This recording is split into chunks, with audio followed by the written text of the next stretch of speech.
We got some pretty good shows coming up next Hello. week. 3, 2, 1. The graphic nature of this program, living aggression is divine.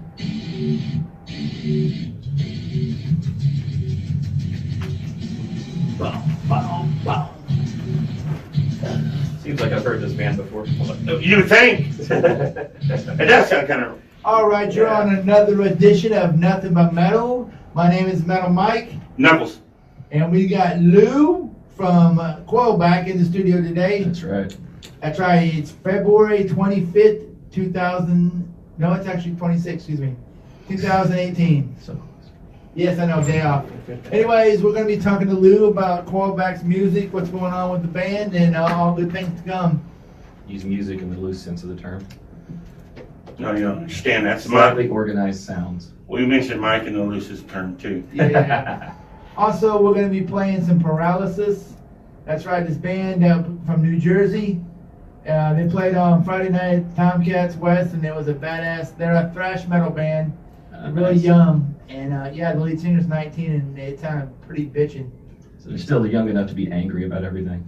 Oh, of Haven't course. mellowed out like we have. But yeah, they're New Jersey thrash. How come it is when you're young you're angry, but when you're old you're just very bitter? Anger takes too much energy. You get angry now, you gotta take a nap or something. Pissed off, and now I'm gonna go to bed. Dad's pissed. Give him a cookie. He'll be all right. That's right. All right, so we're gonna play some music when we. What the hell did he do? Boy. We'll be right back with Luke. That's a good song. I'm trying to space it out a little bit. But yeah, we have our good shows, and we sometimes have our bad shows, but they're kind of few and far between. We try to have them good.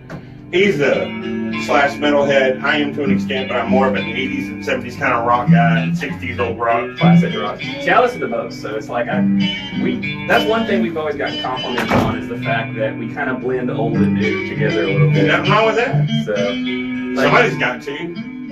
it doesn't happen much anymore. Everybody's screaming like crazy. Yeah, the group, were you the vocalist? Yeah. See, I was a vocalist, so we had our heavy metal group, but it's more like hard rock, I'd say. And I believe in the lyrics have got to be heard. People got to know what you're saying. Because if you don't know what you're saying, you can get away with all kinds of shit. Exactly. It does make it harder when we write new stuff though, because then everybody can hear when I screw up. I usually have to rewrite on stage. It's like, well, I wrote it, I can change it. Although the people in the band are like, going, where the fuck's he going with this? I've had a few friends that like they know the new songs already, so they'll see me up there and all of a sudden you see this confused look like, where's he going? Dude, is this the new remix? We ain't heard this one. So I tell them, I was like, I wrote it, I can rewrite it. Nobody can tell me no.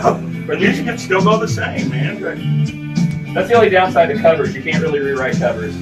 Like we've been doing Ace of Spades lately. You can't. People know that one. You can't really rewrite. No, that. I'm saying you can redo covers because Weird Al does it all the time. Well, see, if we were taking that angle, it'd be a lot more forgiving. Yeah, I still listen to Weird Al, man. Oh, I love Weird Al. He's one of my favorite comedians. He's great. I got to see him in concert a few years ago. Have you seen the guy on YouTube that does 10-second songs where he does all the different styles? Yeah. That's Man, that insane. dude's got a lot of different voices. It's like fun. And he produces most of it. I mean, he's talented as hell.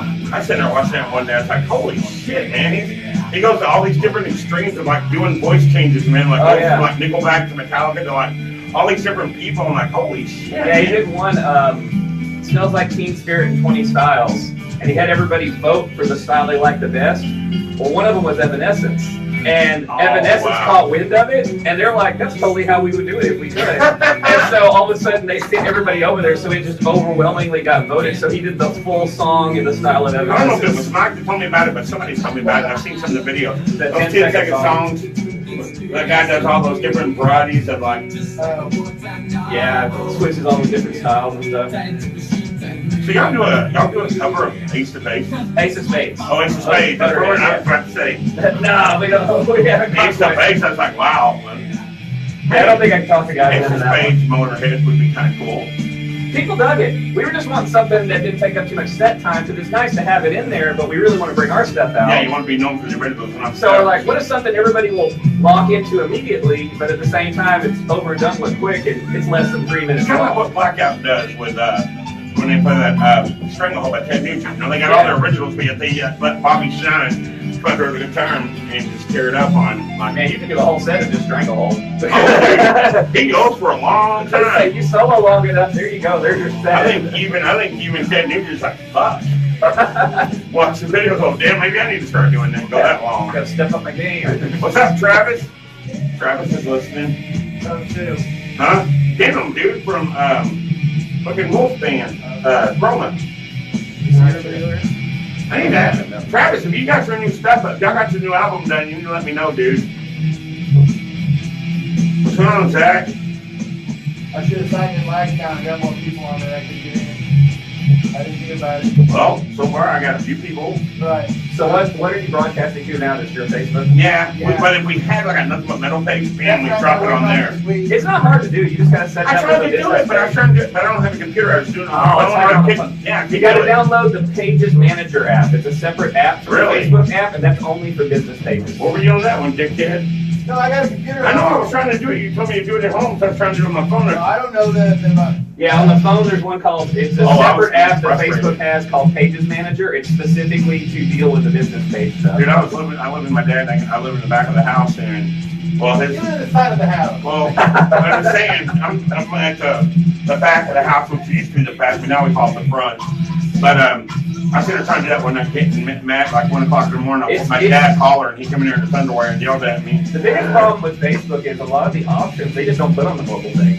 Like videos. It's like if you have videos on your profile and they put them in the little video album, you can't access it from the app. You have to go on a desktop to Really? access it. Yeah, it's this. I've never thought about Yeah, that. you can't do that. You can do it with Safari on my phone. I think. Maybe I'm just talking about the app in general. Like if you get the desktop version on the web, on the browser. Mark Zuckerberg. Yeah. Yeah, You know what? I had Metal Mike as my profile name, and I had to lose my old account because of that. dude, you're switching Yeah, because that to stupid name thing. he checked out me too because you and Knuckles, and they basically said when we asked them, they said only perverts, pedophiles, and perverts use Well, that's nicknames. you, but- And so I sent back to them. I sent them a letter and said, "You gotta be kidding me!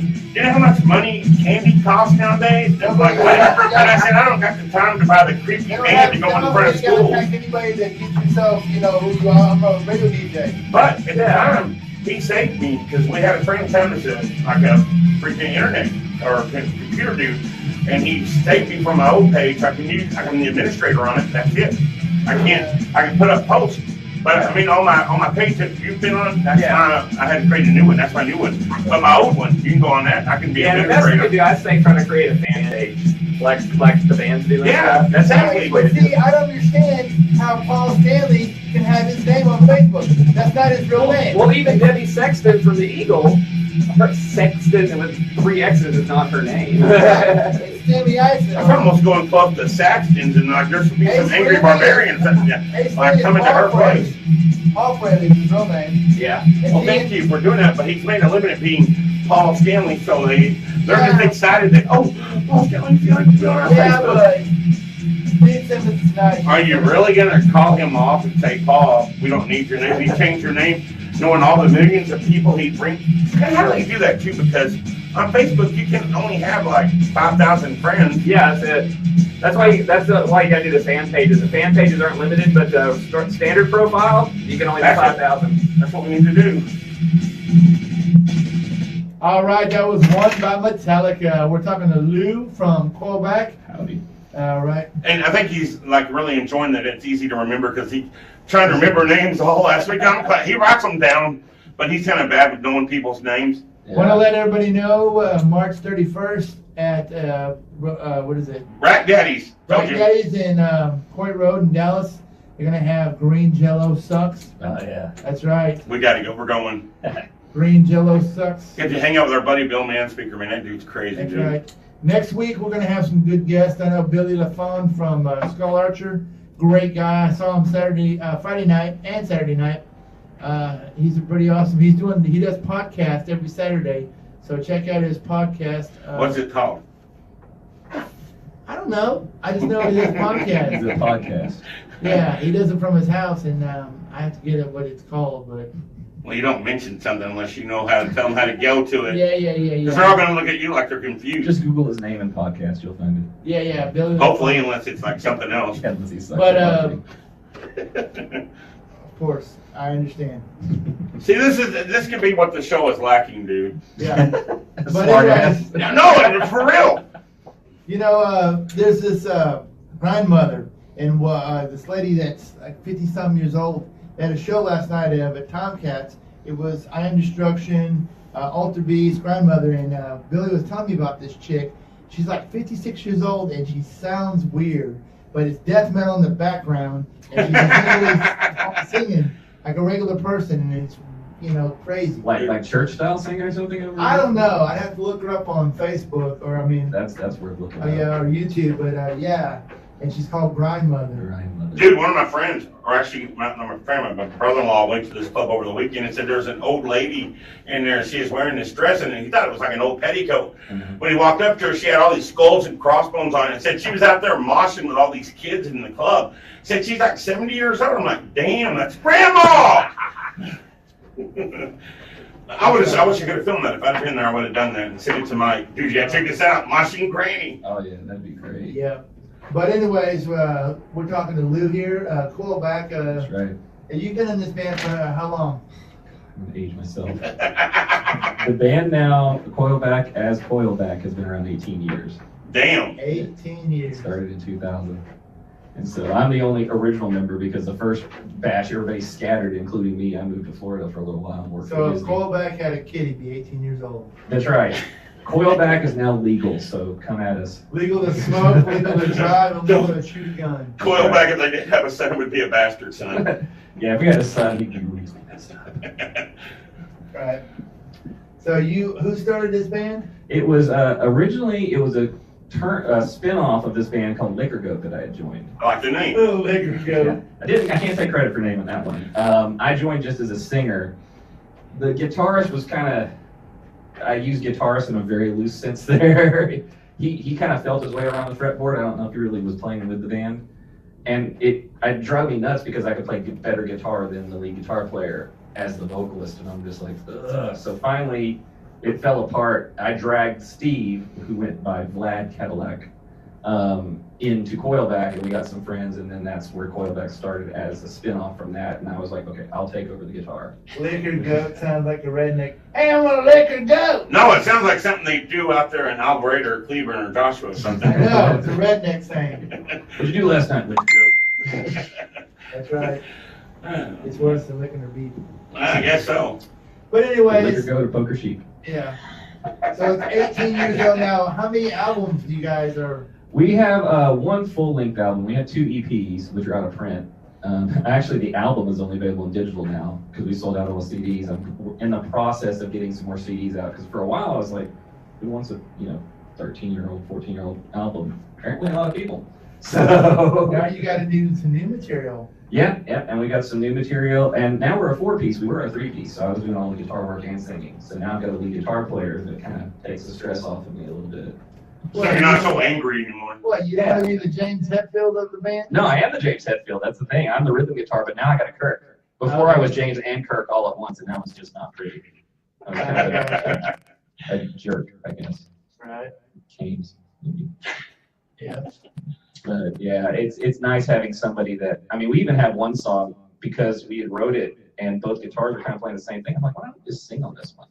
Then I can actually kind of play with the crowd and stuff instead of being bolted down to the mic stand. So yeah, even on that one, I get to just sing and I can actually walk around and stuff, which is refreshing. I've never been able to do this in this band because when you play guitar, you're stuck Hey, there in baby. front of the mic. Hey, baby. Yeah, but Yeah, you start getting phone numbers. Somebody come sing to you.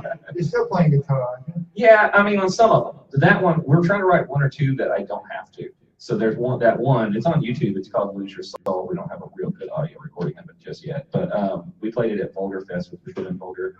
And Cool. so, yeah, I just get to sing. So he just takes over the whole guitar work on that one. Because when I was playing with him, I'm like, I'm just duplicating what you're doing. There's no point in having 2 guitars on this one. Yeah, some of them we do use it. We do very Metallica style sort of like harmonies and stuff. He's real good at that. Like I'll write a line and he'll come in and harmonize with it rather than just repeat what I'm doing. Well, there you go. So yeah, the new stuff's gonna sound drastically different, but a lot better. Still gonna have the Coilback. Well, when's the sound. new stuff coming out? We're in the process of recording it right now, so I'm hoping in a couple months. Cool. So yeah, we're gonna self-record a lot of this and then kind of defer what I can't do with our equipment to the studio. So we're gonna kind of half and half it.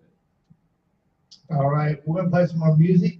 We're gonna take it to some Black Label Society with the Blessed Nice. L Ride. Oh man. Dude, I was gonna say something when you were talking about liquor goat. You're like saying poker sheep. I was gonna say, are you a bad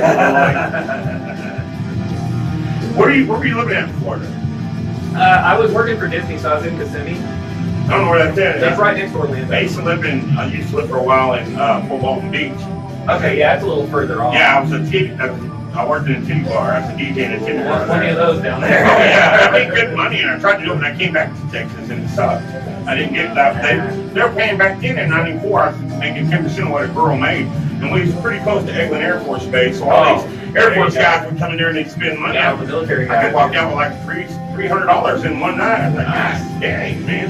And you can sit and watch boots all night, so that's Believe it or not, that does get tiring after a while. You wouldn't think so, but a lot of people are like, no, I don't think it would. I'm like, yeah, it gets tiring. I had one of my exes was a model, and so I'd be at her photo shoots while she's doing all the nude shoots. And yeah, after a while, you just kind of, at first you're like, yeah, and then after a while, like, I'm gonna go eat.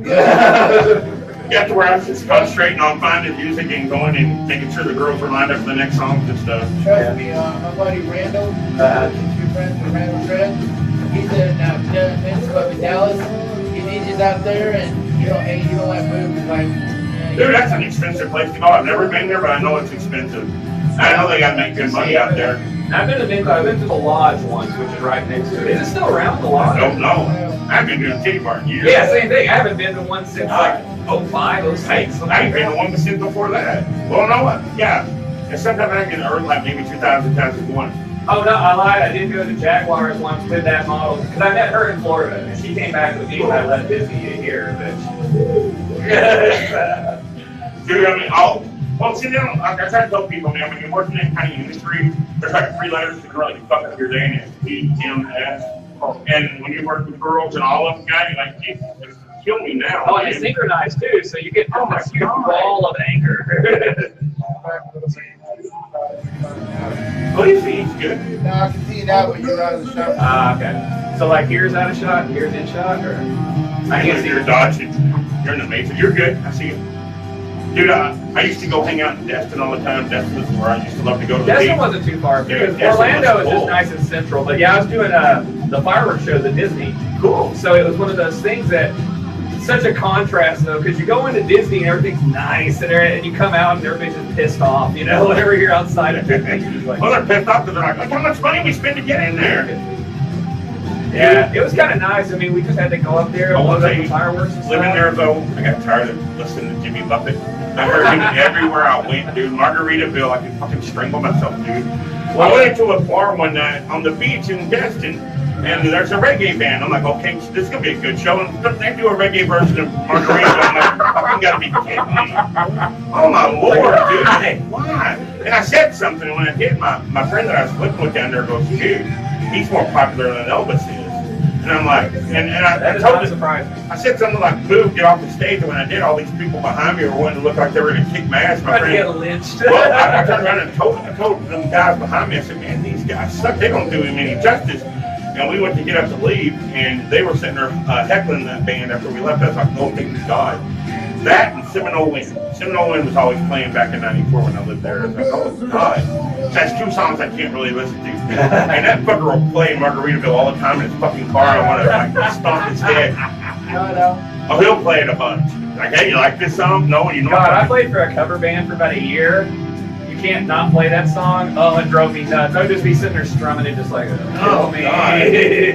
Dude, I will tell you, one time we was in this bar in Mary Esther. We was in this bar in Mary Esther called the Red Carpet Lounge. This drunk walked in and put like all this money in a jukebox and then drunk a beer and left. And he never stuck to his songs. My friend went over there and typed in Margaritaville like, I don't know how many times, he just left real quick. Jerry Warden, Heavy Metal Hall of Fame, It was fucking Warlock, Texas, and Elmo Jones Productions. You're listening to nothing but Blood metal Metal on the Fishbowl Radio Network.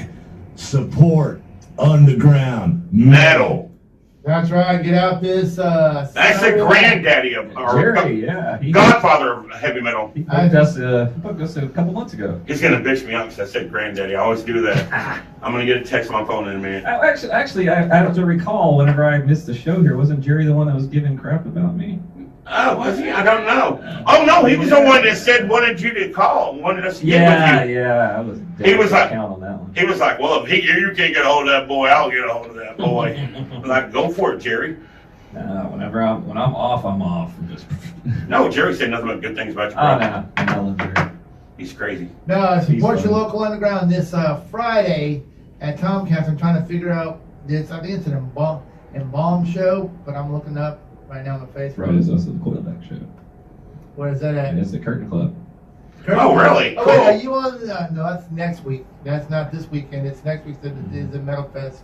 No, we're not doing Metal Fest because it was kind of like, okay, do we want to do back to back? No, this was with 383, Ash and Verdict. Those are friends of mine that used to be in Thick Skin. Also, 383 is gonna be at your show next week. Yeah, 383's playing. They're the main headliners, and we're like two before them. It's There you 6 go. bands total. I can't remember the first three. Sorry, guys. Lou, there you go.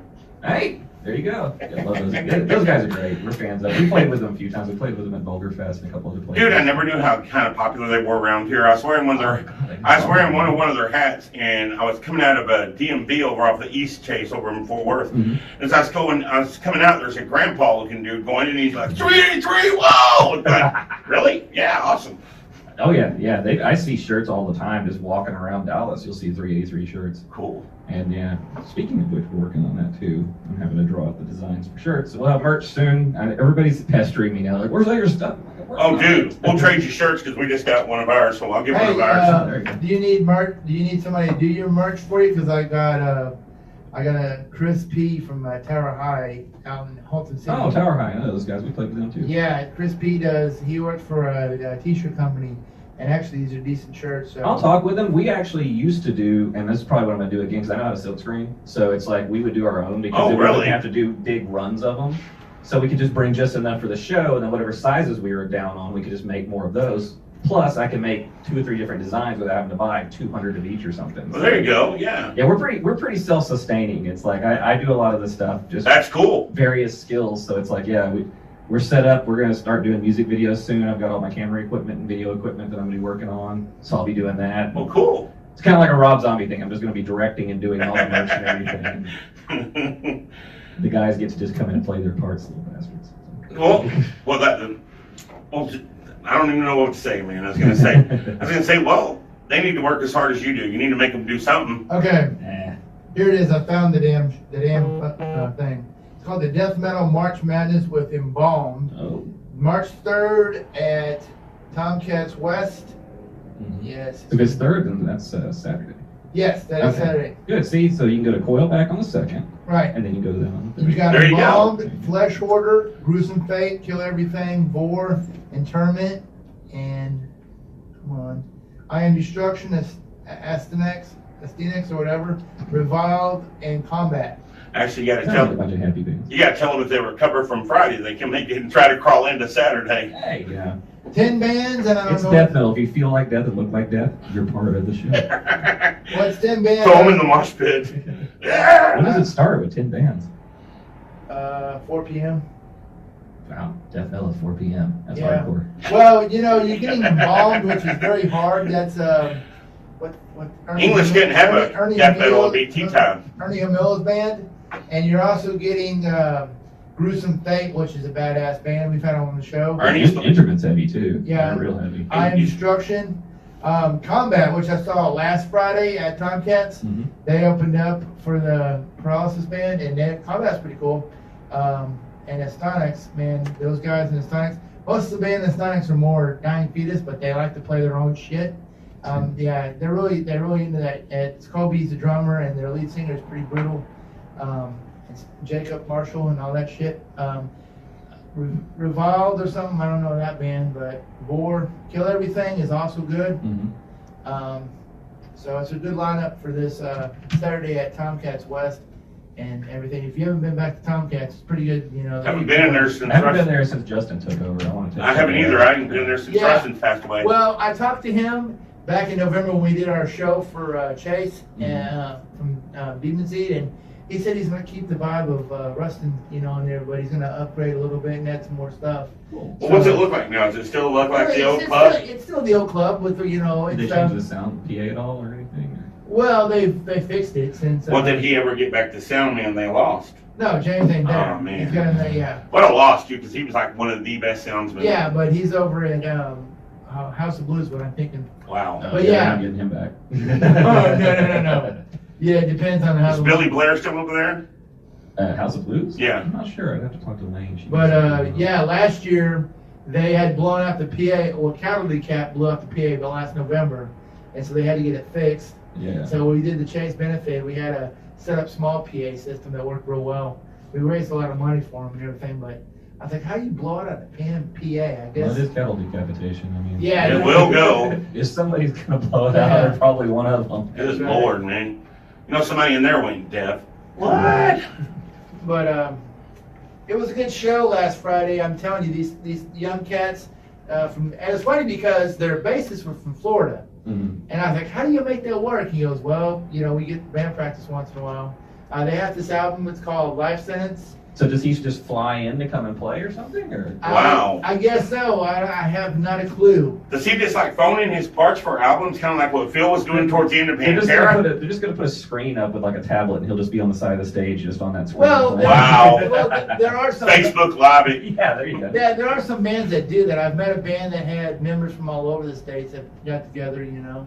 Yeah, the live part's the hardest part because I had actually played with the notion of moving out to LA to work on some film stuff, Right. and I was telling the guys, I'm like, I want to break up the band. I said, you know, I'll come back, but it's one of those things that in the interim we'd have to kind of like, you know, do stuff over the internet. That'd be kind of hard for a while. It's weird. I've got my old bass player of Coilback that really liked playing with us. He's in Idaho now because he moved because of family and stuff. Oh, cool. And so I couldn't fault him for that, but God, he was good. And he's still chomping at the bit to play with us, and I was thinking about, you know, possibly maybe writing one song and sending it to him and letting him put a bass part on it, just as kind of a, you know. Then maybe talk him into flying in on a show, at a really good show y'all are going to be at, or something. If we could get it together, he'd do it because he misses playing. He's always posting old Coilback photos of him up playing with us and stuff. And man, he could get down on stage too. He was a great bass player. All right, we're gonna play this song. It's called Life Sentence. We'll be right back. What's the band? Paralysis. Paralysis. Cool.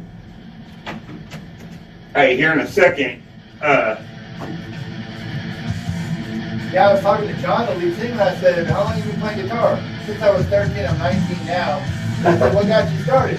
My mom took me to the music shop and said, pick out an instrument you want to play. So I picked the guitar up. My dad kind of messed me up on that. Like when I was 7, I was already writing songs on my own, just playing with stuff. And he goes, so you want to learn guitar or piano? And I'm like, guitar. And he goes, well, I got you signed up for piano lessons. I'm like, should have said piano. Maybe it would have been reverse psychology. now, apparently his mom was a big piano player, and he was just hoping I'd say piano. But when my dad died when I was 13, so I made a deal with my mom. I said, I'll stop piano lessons if you buy me a guitar. Did you ever like go to finish playing piano? I mean, I did pretty good on it. I did like competitions and stuff, but my heart wasn't in it. I was going through the motions. You ever thought about maybe making something kind of like melodic? Now, we've actually toyed with the notion, because the old Coilback album, we had one bonus track called Don't Stay, which I think I actually had on that thumb drive. It's more of a Georgie sort of old mellow sounding. And somebody brought a keyboard in, and I just wrote a keyboard part on the spot for it. So it's got this real kind of orchestral sort of backing thing on the keyboard that I put on. I just They didn't bring the hippies back, man. I did it one shot. I mean, I love the Doors and the Beatles and stuff. Like, if you look at my the Coilback YouTube, there's a section that says my solo work where I've gone in and done like had backing tracks and just sing everything from Beatles to Stones, but also Korn and Kill Switch Engage. Cool. Hey, when we come back, Mike, are you listening? I'm gonna say no. I need to say when we come back, we need to like make a mention of the fact that now that we got these new shirts, if anybody wants to buy one. Yeah. And also, Make him into the fact that we're going to be on a billboard in the Dallas-Fort Worth area. You know, on March where, 1st. which locations are We don't know yet. We just know that she said it's going to be on 3 major freeways. Yeah, because it'd be cool to get a shot of it. Well, what I'm thinking is, like I told him, I said, I hope he didn't like go there in Oak Cliff or like Oak Lawn or something. 3 parts of town. East Dallas, it'll just be Spanish. Oh yeah, dude, like, hold on. No, no, de meto. Hey.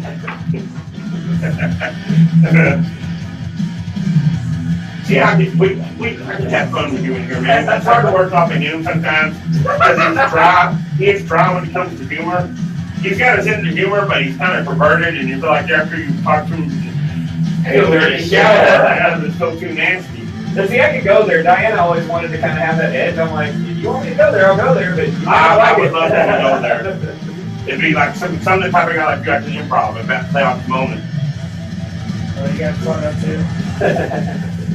Cool. Oh, I didn't notice that. Yeah, I put this on the Coilback There you page. go. So this is everybody in the Coilback page. Howdy. Yeah, I was gonna tell you, dude, we got some really cool shows over. I've been doing a lot of the bookings of the show, but I mean, definitely, if you want to come on and help me with booking, that'd be kind of cool if you want to bring some bands in, because we all got helping everybody, dude. Yeah, I mean, I know quite a few guys. I mean, like the guys from Ashtonburg, they used to be in a band called Pigskin. Josh, who was actually watching, I think, right now, we worked together at the Haunted House in Dallas Fairgrounds. Oh, We really? both played there as well. And like, so yeah, it's kind of weird. It's like we kind of like started working together again because there was like an investigation discovery show he was working on. They needed a pyro guy, and they called me, so I went and did pyro for them and did some extra work. So Dude, maybe we need to get you as a pyro guy too one time. Whenever doing like a live broadcast somewhere, well, I the could problem is it's so expensive to do legally. That's the hardest problem. I mean, we would always illegally. We go out in the woods. We go out in the fields around in Joshua. Yeah, we always tell people, it's like, hey, why don't you do pyro at your shows? It's like, unless you got at least $2,500 just to spend on pyro, don't even bother. And I'm going to go with you on 4th of July to see what you come up with. You don't want I know you're thinking of what is it, like Black Snake or Ray Red White? White, yeah. Oh man, that killed our Oh, business when that dude, happened. man. We had so many concerts cancel their pyro because Dude, of that. that really sucked what happened, but I mean, after But see, that, that wasn't legal. That was the whole thing. concerts around here started getting to where they always had to check you at the door and take whatever, if you had a lighter, they had to confiscate it. It's the knee-jerk reaction. Well, Everybody at does the it. time I was smoking, I had like a Zippo, and I said, well, here, I think we're playing out, I threw it out. So I had some more blunts in the car, and I said, it don't work now. He said, you can keep it in your pocket, thank you. And I gave up smoking like 8 years ago. Yeah, but it sucked, dude. I seen a video of all the people that was going on, and all the people coming out and killing each other, man. But see, that's what happens when you have a non-licensed person. Like somebody like me that comes in, I know to look, okay, this is fine, we can't do this because we've had stuff like we've done concerts where they'll have like a fabric backdrop, and I'm like, I need a piece of that. And they'll cut off a piece, and I'll try to light it. If it lights, I'm like, we're not shooting anywhere near that thing. Oh, And wow. it's because you're supposed to put flame retardant on it if you're doing any kind of pyro. If it's not flame retardant, you don't shoot near it. That's just all there is I to it. wonder how Bobby Drew got away with it back in the 80s. Oh, the 80s, man. When they were Everybody was doing It was it, man. loose in the 80s. Yeah, really. On that strip, when you heard about Bobby Drew, like, oh man, they got pyro, we gotta go see this band is blowing up. That's what got him. Yeah, for a while, everybody had power. Oh yeah, well in the 80s it wasn't regulated as hard. It wasn't until, I mean, even a little bit before 2000, like 2001 when the whole September 11th thing, it was still kind of loose, but as soon as that happened, oh man, they clamped it down. Yeah, Ray White, the owner got 13 years Where's that in at? prison. Jersey? Which one? The Great White one. It was in Rhode Island, I thought. Yeah, that's big Yeah, deal. the owner got like 13 to 15 years in prison. Wow. And his partner got the same thing because, Was it involuntary manslaughter? well, they blocked, one of the guys in the video was telling the security guard, hey, we need to open this door, it's fire, and he wasn't Yeah, allowed. they blocked the door, and all these people were trying to got trapped. How many people wound up dying? No one got I trampled think it was like outside. 21 or something. Something like that. I was sitting there watching the video. About 100. Really? Was it that high? I didn't think it was I that thought And high. they were killing each other. just getting Well, out. yeah, I mean, that you can never Everybody stop up people front from row, stampede. everybody up front row was goner because they were already toasted. Yeah. So the basis for Ray White was gone. I mean, it was just. I remember seeing a chart where it showed all the people where they went. Some people were going to the bathroom trying to break down the walls of the bathroom to get out. It was insane. Hey, Kool-Aid. Yeah. But yeah, make mention of All right, you're back on Nothing But Metal, Fishbowl Radio Network. That was Devil Dropper with I Could Care Less. That's right, we had some Paralysis, band from New Jersey with Life Sentence. Check those cats out on their Facebook page, give them a like Buy their album. It's a badass album. Called Hey, 5 Cents. real quick. The bass player in Florida. Oh, yeah. I just wanted to tell everybody, if you've been following us, you know that we've had a new logo this year done by Parkistan Possum, the guy that did a lot of famous bands. I mean, he did Warbeast's last cover for Enter the Arena. And he did our logo, and we just now got brand new shirts. And, I mean, y'all No. It's not. Let's talk about the billboard. Well, yeah, talk about the That's billboard. right. Knuckles and Metal Mike and Knuckles are going to be on a big. If you guys describe yourself in the third person, Our ugly butts are going to be on a dance. yeah, we're And gonna is You it know gonna what? get makeup or anything, or is the pores and everything gonna be like 20 feet high now? So just gonna see all the blemishes. No, you're Wow. gonna hear about it on the Channel 8 News. Big car wreck on I-30. Yeah, they're gonna see my mug and his mug, and they're gonna go and there's gonna be a big pile up, and we're gonna be like.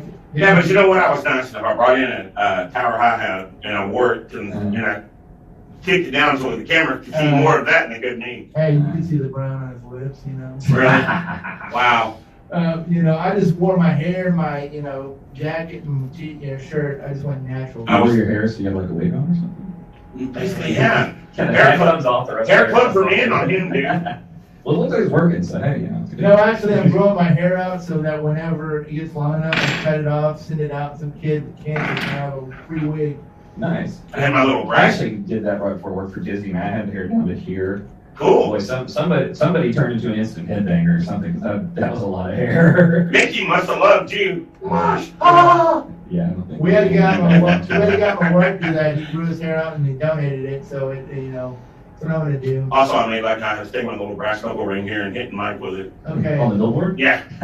So we got some Coilback. This band's been Those 18 guys. years and Yeah, wonder what I've ever been doing. I don't know. Disappeared off the face of the earth. now we've had you guys on the show before back Oh, in the yeah. day. Now, where did the name Coilback come from? Actually, we were talking, the song was about me doing pyro. That's actually when we were looking around, because the band name thing is so hard to do because, number one, you first start looking at stuff and then it degenerates to stupid stuff like Barking Spider and all that stuff. So we started just looking around for names. And I wanted something that didn't trap us into any sound. So if, we were like, dying pig vomit or something, we can't really do ballads or anything. So Pretty much core going in that. Yeah, you're pretty much pigeonholed into that one. Yeah. So we were looking around and I found one box that our pyro cable was in. And the box, it was one of those that kind of fed out. It said prevents kinks, rollbacks, and coilback. The kinks, well, that's already been used. Rollback sounds like we're a Walmart sale. So coilback, we put that in the running. And I like that one just because it's like, okay, it doesn't mean or say anything. And this is before Nickelback, because now everybody's like, oh, so Nickelback? No, they don't have the market on back. So just because it ends in back doesn't mean we're like Nickelback. Right. But Jack Roger. so we just like that one just because it was simple, easy to spell, easy to pronounce, easy to make logos for. It wasn't like a paragraph long or anything, and it could be anything we wanted it to be. Yep. Unlike Knuckles, what was it? It was Tribal Urge. He was in the band, and they were playing at Peppermint Lounge, and they put up Traveling Urge. No, it was Traveling? no, it was Travel Lodge. Oh, Travel Lodge. And I said, hey, we're Combo Deck. He's gonna leave a light on tonight for you. Yeah. Travel Lodge.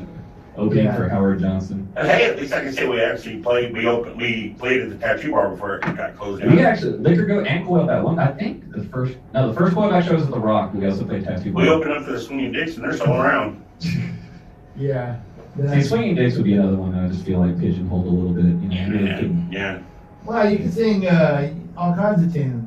I don't know. I just keep coming back to the whole, it's like the Swinging Dicks now out with, I love you to death or something. It just doesn't match. Hey. Hit me one time. Smack me upside the head by the Swinging Dicks. Blue suede shoes, but swinging. Don't step on blue suede shoes. Step on the Swinging Dicks. The Blue Album. The Blue Album. The Waffle Album.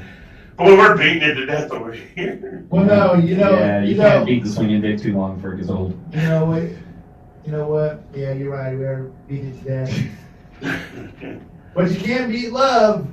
You can if love is dead. Just That's fall right. back. Oh, great setup. Smooth right into the That intentional or anything. Oh, we should have just kept that going for a little bit. I'm like, we're supposed to keep this family friendly. But like, the blue balls that help them swing in the blue ball collection 1 and 2. Yeah, there's a bunch of songs about to start and they just cut off. Oh, damn it. Okay. I know there's some music to that because we were at a show. Okay, what? I heard the first time it goes into the guitar. It sounded a little bit kind of like, what is it, Rob Zombie, like, Yeah, the reviews we always had on this album was Old Metallica and Rob Zombie. That was always what we got. I heard that. Remember they were combine and then it went, This one is probably the epitome of those sounds. If you listen to it, kind of starts Rob Zombie, it kind of goes into kind of an old Metallica, then back into Rob Zombie. Well, you just couldn't figure out where you wanted to go. I like both, so I think So it's in first one, you're supposed to read back in first I again. don't, back then, because I was singing and playing, the rhythm had to follow the vocals a lot because I can't really go off and do something weird on the guitar while I'm singing. So the rhythm of the vocals kind of matched the chunkiness of the guitar to kind of make it easy for me to sing and play. All right. yeah, I see the King Metal reference already. Yeah. Wow, look at that gigantic audience there.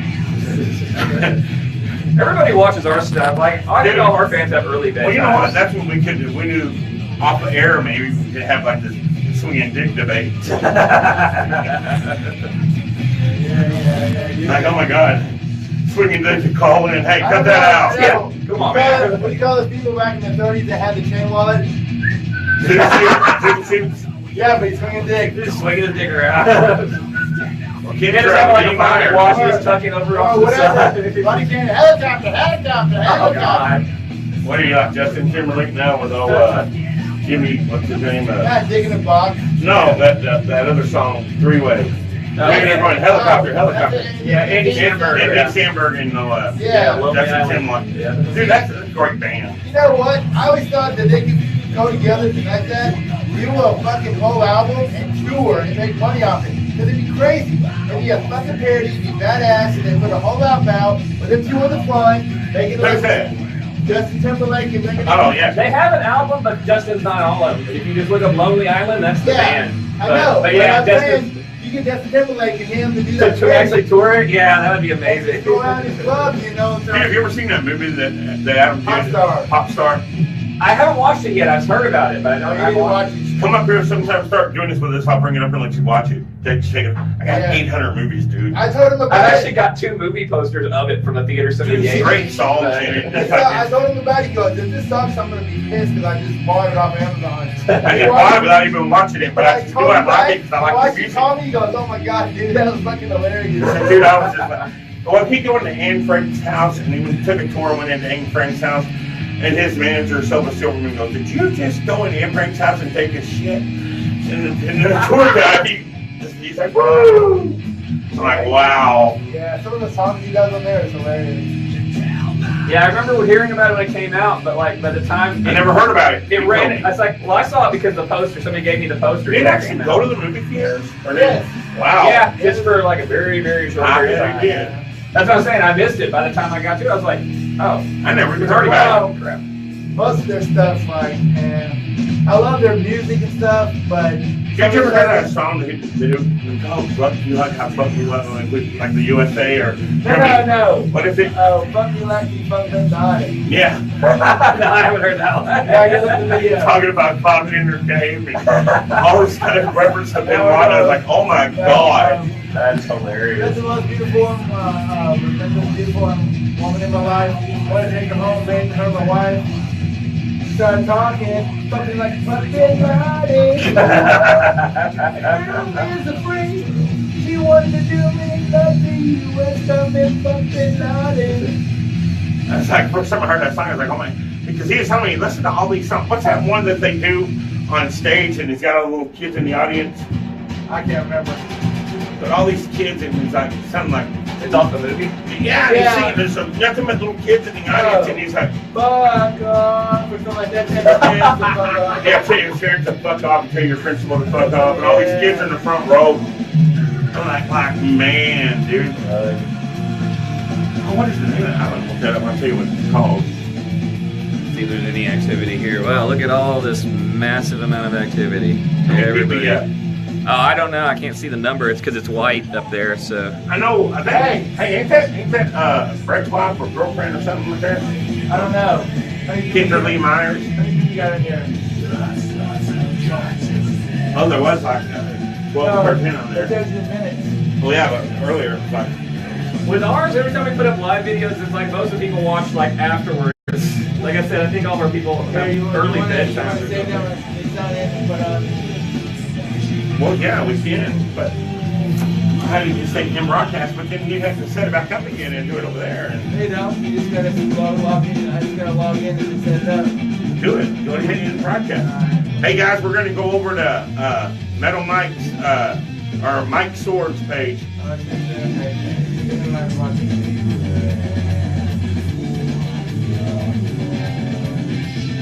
You got 38 fucking messages. You have to check on it. They're all just old Christmas messages I put up. Everybody's telling you Merry Christmas.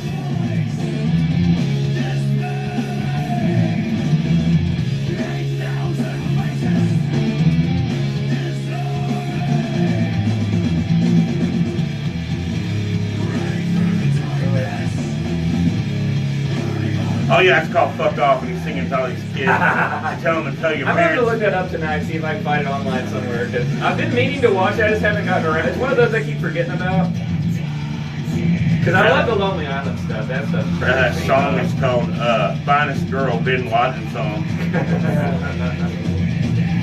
And it's got the members of Los Island, you know, his Los Island Boys, or Los Island whatever. Lonely Island, yeah. Lonely Island whatever. It's got those guys in there because they're his original group. He leaves them. Oh, okay. And he's got the DJ guy. He's got the younger guy. I can't remember his name. I can't remember the guy. Because there's two of them, and okay, they did those videos. They did those videos like how about those two guys did those two songs without Adam, and he goes, "We're down for love." Guy number one, yeah, I'm guy number two. Alright, here we go. We're going live now. Hey, let me just tell everybody on Facebook to go onto your page. But yeah, if you set up a fan page, then you can set up who the admins are, and any of the admins can broadcast to that fan page. And him. So yeah, it's one of those. Once you get it set up, it's not so bad. And I mean, because we use Instagram a lot and stuff, and I'll move everybody to the Coilback page. That's where we do all of our live stuff. All right, you're back on Nothing But Metal, fishbowlradionetwork.com or fbrn.us. We're talking to Lew from Coilback. This band's been around for 18 years. We're old. That's right. I'll do it on stage just for you guys. That's right. Check out a show coming up March 31st in Dallas, Texas. It's going to be the Green Jello Sucks Yeah. at what is it? What the damn The rap room thing. wasn't no, it? yeah. What's the damn Knuckles? What? Green Jello, dude. Yeah, hey, what's the pool hall? Jerry's gonna kick. Rat Rat Daddies. Daddies. That's Rack right. Daddies, Yeah. that's right. Rack, Something to do with Coit rats. in Arapaho. yeah, isn't it? Rack Daddies in Coit Road in Dallas, Texas. Excuse me, lingo. I think it's March Arapaho too. 31st. It's a Saturday. It's Green Jello with Lud, New Voodoo, Tower High. It's going to be a great show. It starts at 7 p.m. till 2 a.m. and it's going to be a great. If you've never seen Green Jello, you need to get out I there. had it a lot as a kid. Right, Cafeteria. cafeteria. My least favorite Yeah, I Jello of wasn't all a of fan of them. green as much. Well, you know, I was talking to Bill Manspeaker years ago, back in 2011, 2012, and I asked him where the name, you know, and he said, well, when we were coming out in '81 as a band, we wanted the worst band in the world. And one of my friends said, you know what the worst thing to eat is? Green Jello. And so he said, you know, that's not a great idea. Yeah. But when he became famous now, here's where it comes along. It's called gelatin. Kraft names it Jello. Yeah, That's their brand name. name. So- I remember they got crap about that and had to be Oh, they green did? jelly. Yeah, It's like how back in the day everybody like came on to Luke Skywalker and Two Live Crew about being using because George Lucas sued them. It came off of Two Live Crew for a lot of different reasons. Yeah, and also whenever they did electric, well, you know, if I can play it here, let me see if I got it up in here. This song right here, Electric Harley House of Love. There's a Metallica riff in there. So you think it's Metallica? Well, if it is, then we ripped it off. You know, that little bit. Man, sure enough, Lars and James and all them came up and said, no. Out of all the bands that would sue you, that's the one that's going to do it first. Well, and he knew. He's like, yeah, I became famous. I ripped the riff off. Well, see, I lost a lot of respect for Lars back in the day because he's talking about how they ripped. No, not just that. Well, yeah, the Napster thing, and then when they were making Guitar Hero video games, they went to Lars to ask him if they would do a video game. He said, yeah, only if you'll give me like free stuff, free games, and the free equipment, and we'll go ahead and let you do it. I'm like, wow, really? Well, you can't. You got to pay the people that make the game. Come on now. I don't know that story's real. I've never read it, so I'm not going to quote. That's, just hearsay. We're not, quote unquote, There's a lot of artists out there, like that. But there are some artists that are really nice and generous. And Green Jelly's one of them. Well, Bill Manspeaker. The thing is, though, he had won a Grammy. He's had a gold, platinum record. And all First that stuff. band to ever do a video game. Yeah. Actual Carnage. They've been on they had the #1 video on MTV for years. But anyways. The Pigs one? Yeah, Little Pigs. And I never knew that was James from Tool. They did not. Yeah. But to make a long story short, it's coming into 2018 and 2017 and all this stuff. I mean, he doesn't have the Grammy, he doesn't have the gold because his family's more important, but it's one guy that has 500 band members and he just got a franchise band in every state, dude. Yeah, he does it for the love of fans, All he's got to do is say, hey, you guys get ready, I'm coming. So it says the McDonald's of metal, basically. I think he even said the same thing one time. Well, yeah, but the thing is, though, he broke the Guinness World Record with the most band members. I mean, he gets up Thursday, Friday, Saturday. He does free There's shows. something for you to do for Coilback. Comes back on a Sunday, and boom, he's got Sunday, Monday, Tuesday, and Wednesday for the house. And then he goes back on tour on Thursday and he books on Facebook, which is easy. Yeah. I mean, I'm not far from it with all my guys spread out everywhere. I could probably just call them all up, go, hey, you remember the old stuff, right? Just learn the new stuff, and I'll just show up. And we'll play it. Do a show in Idaho. He's real cool with his fans. He's always like to meet and greet. He always posts on Facebook. Got to meet another fan. He's been in the Duct Tape Festival many a times because he's, duct tape puppets. I mean, Walmart's his favorite place. He just raids that joint, The dumpsters and gets all the cardboard out of there. No, he needs to, he buys the duct tape from Walmart, so he needs to invest in the duct tape, that way he could actually make money. Okay, he's a red green of rock and roll now. Well, he's got new punk rock puppets coming out every year. I probably made an analogy that nobody knows. Just make him a duct tape? Is that what Yeah, he does.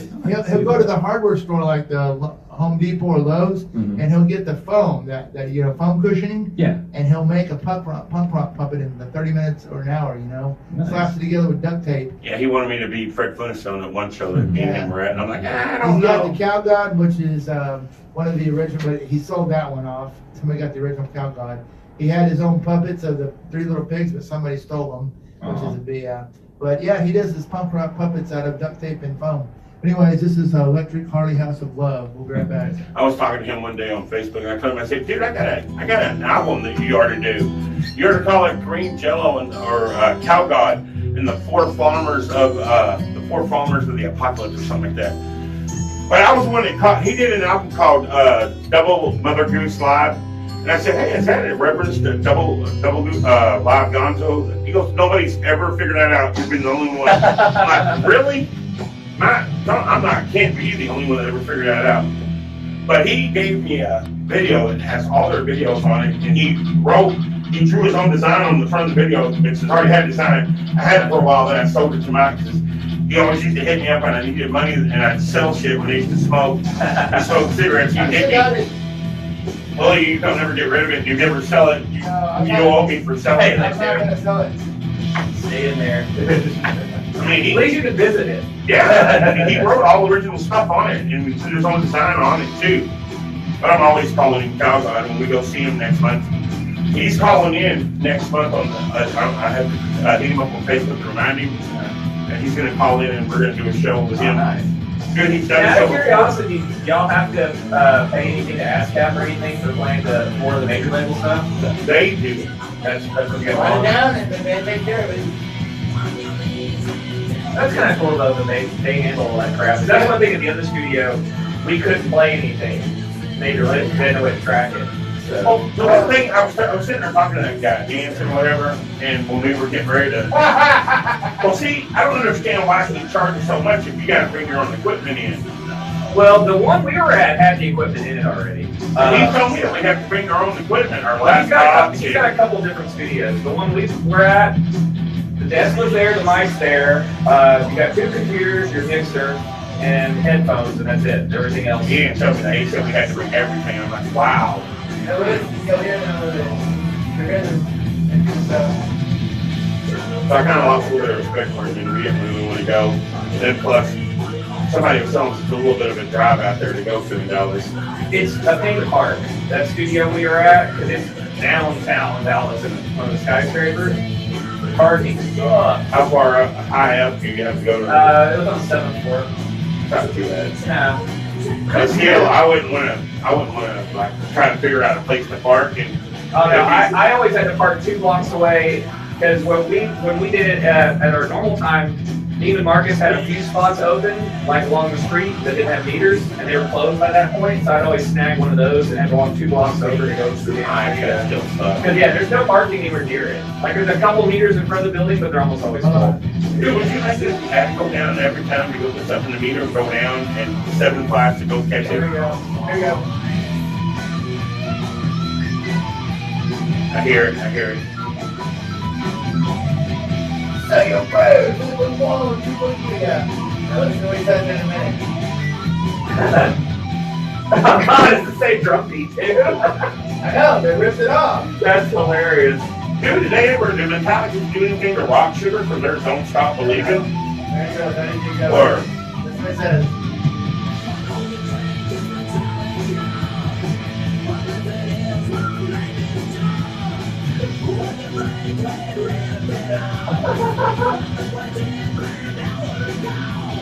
how did we get busted? What was it? What do you think? It's on the radio. It's out there on the fucking. And somebody, I'm sure somebody came to tell them, because I don't see them like, listening. oh, we did our money. I'm sure somebody brought it to their attention. I don't see them listening to Green Jello. Oh, this is Green Jello. Somebody came on with one of their fans or one of their I'm like sure. suck-ass people in the record company. Y'all hear what Green Jello did? Them fuckers! So did they win anything? Did they sue him and win anything? Or? Yeah, they did. He said he got sued. He had to pay out now for that. Using that because he didn't ask any permission to buy it. But you know what? This is the same guy who gave us advice. He told us, he said, if you want to, like, don't buy my albums, go online and rip them off. He said, you're not screwing me over. Yeah, screw the record. And so we told him, we said, yeah, I met online over the weekend and downloaded everything. That's why I was able to listen to everything. So all I knew was 3 Little Pigs until I heard everything. This is King Charles. King Charles. So he was like laughing about it. Then when we met him at one of the shows, and he just, Where real people he's joking around with us and just, real life topics. we sat there talking to him while he was live or coming to Texas. He's coming from Arkansas. And so he got to Texas, he's smoking a joint. He Is that where said, he's from, Arkansas? no, he's from California, but he was in Arkansas before. Originally, he's from Buffalo, New York, where he's born and raised. Back in the 90s or late 80s, early 90s, he moved to California. He did on the Gong Show with his band. Yeah. And he worked in a studio as a security guard. That's where he pinned his Little Big song. Yeah. Because he said we do shows and you see people with band names that were like characters from nursery rhyme books. So I came up with the 3 Little Pigs song and I wrote it. Well, what cracks me up, the riff from 3 Little Pigs is Smoke on the Water. I never noticed that. Listen to it, it goes dun dun dun. Oh, you're right. The only difference is he goes dun dun dun dun dun instead of dun dun. Because when I played it on guitar, I'm like, wait a second, this is Smoke on the Water. I would say call him out on it if you're up here with us, but he's like somebody from going somebody. Don't let this. No one's purple stood me Deep down. Purple will probably hear about it and go. Well, Candy M's Kitchen. if he changes it up a little bit, they can't sue him because it's not technically. Yeah, it's got to be pretty close. But that one right there, you can't. I know, even though he's like, if you say you can put that like, what it is, then we ripped it off. Yeah, if he didn't do that, he could probably have a little bit of an argument, but it's still pretty close. That's pretty ballsy to say it in the song. Kind of like in the 90s when Men Like that baby. Oh, yeah. Oh, who's that? Under pressure. That's not under pressure because ours goes dun dun dun dun dun dun. It's like Yeah, it's not enough. No, it's not enough to still low. Yeah, he's still got to sue that team. Well, Tone Low, he used Van Halen. He also used Christine 16 and Dome and I'm sure back then he got paid out for it. Yeah, he ended up getting sued originally. He did. But he ended up saying, no, it's cool, and paid him. You fucking Dome and Gamer goes, dun, dun, dun. Yeah, kids Christine 16. Well, the that part on there, that's James crying. That doo-doo-doo-doo. Wow, James crying. Yeah, listen to the drum roll, that's the beginning of James crying, and you hear where that's yeah, he took it from James crying, and there's one other song he did that I think Wild Thing has a couple riffs, and I can't remember which Van Halen song it is, but yeah, they used two different Van Halen songs. He took wow. Well, see, first don't say it's stealing it. Well, see, back then they were still having that gray area of what consists, how much of it can you take without having to say, I ripped off the song. Yeah. And so there was that gray area because there's no laws in place. But Tone Loc just said, it's cool, I'll pay you. He wasn't going to go to court with it. Because they were going to sue him, and he's like, nah, y'all deserve some, I'll give you a piece of it. So he didn't take it to You decided he didn't want to mess with the court and all that. But Warren did that. You won't forget. Like when he got us on. I keep forgetting. To get more details, Hey, go to velvetoasisevent.com. Regulate. Yeah, regulate. It's one big hit. Yeah, they need baby. He said, all right, fine, and more money for me. We all know that That's how he would do it. Yeah, I'm on metal showing up, no key forgetting. But yeah, take a close listen to Wild Thing. It's two pieces of James crying in there. photographic needs. You can even customize your own. I wasn't even thinking about smoke on the water either on three. I never thought about it until I started playing guitar. When Pigs came, the three little Pigs came, everybody's like, can you play that? I'm pretty sure. And I listened to it and I went, wait a second. It's the same three chords, you just add that fill. That's the only difference. Whereas Smoke on the Water goes dun dun dun dun dun dun. I'm saying the thing one time I said that is the most played song by any guitarist when they're learning to play Smoke on the It's Water. easy, it's three chords. Three chords, a little fill. That's what that guy did back in the day whenever he learned to play guitar. Yeah. See, my mistake is the first song I tried to learn was Four Horsemen. Wow. Yeah, You wanted to like kill yourself. that was ambitious. How long did it take you to learn? It was one of those things that I was doing okay because I could get to after a while. I'm still learning. Years later, I'm still learning. What do you mean? How long did it take? Well, we covered Master of Puppets, man. That took forever. Wow. We wanted to get it. We wanted to do exact. All And you right, go for all the complex songs. Network.com. That's right. Talking to Lew. Next, you need to get some old 70s song and make a heavy metal like you. And slow it up like You're So Beautiful. Something that's like really slow you can And if play. you listen to that song, Kill yourself on guitar. Party House of Love, you can see that we were talking about. A.K.A. Anderson, man. Yeah. Yeah. And you know, Lou just told us if you listen to the Three Little Pigs. Dude, you're going to start something. And, Yeah, I didn't say this, I just No. inferred it. No, we don't know anything, dude. Oh, yeah. I claimed ignorance on this. Yeah, someone's going to hear it down the line. But you know what? That would kind of make me feel egotistical if somebody actually, we said that and somebody actually heard it and got back to them. I'm like, wow, people do listen to this show. Yeah, I guess I need to say it to see, because if it gets back to normal. I remember Three Links. Last time I saw him, he was playing at Three Links, and they gave him some beer tickets, and he bought a 6-pack of Tall Boys. He's like, who wants a beer? And they popping out beers up the damn. No, go ahead and say it, because if it gets back that, we just kind of like, that's kind of cool. Somebody listening What? on the Three Little Pigs. Smoke on the Water? Yeah, the The main riff. chords. It sounds like it, but it's a little different. He does mix it up a little bit. There's a little fill, but the beginning of it is definitely Smoke on the Water. That's kind of Is it cool. really? I've never really thought about it, but yeah, he's right. And then we talked about Tone Loc having Jamie's Crying for those that weren't born during that era. Oh, Mike's going to want to hear it. Go ahead and play it, Mike. Yeah. Right when it kicks into it. I'm going to listen. He's right to think about it, man. I never thought about it that way. Like, see, you really realize it when you're playing it on guitar, and you're like, wait a second, this is the same thing. Well, it's the guitarist's point of view, you know. Yeah. Little pigs and the big bad wolf. Yeah, it's mainly on the verse bits.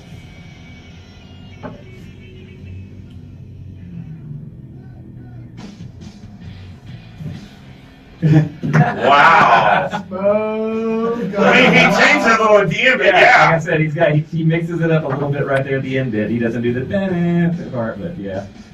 It's the riff from Smoke on the Water. Yeah. I'm sorry. Bill, if you're listening right now, we're not trying to get you in trouble, bro. We love you out here. I believe that it's mixed up enough that he can stand up. Of course. There you go. Well, with music today, there's so many artists and bands out there. I mean, you can come up with the riff and go, wait a minute, isn't it the riff from... That's what I'm saying. Out of the hundreds and thousands and millions of songs that are out, it's weird that you can still find music that doesn't sound like anything else. Yeah, sometimes you have to mix it up just a hair.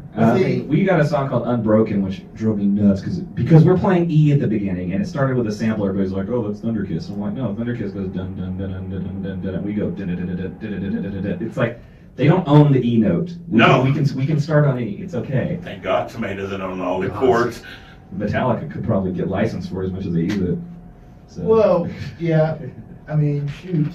There's going to be music in the future where you're going to play something and you're like, nope, that's Metallica. Nope, that's... Some kind of grand Illuminati's going to come along and take like all the chords and like market them and own it. Yeah, I'm gonna find a way to trademark E. I will be rich. Well, here's the... Just drive through a neighborhood here in garage bands. Oh, can't use that. That's right. It's under license. Avenged Sevenfold does it already.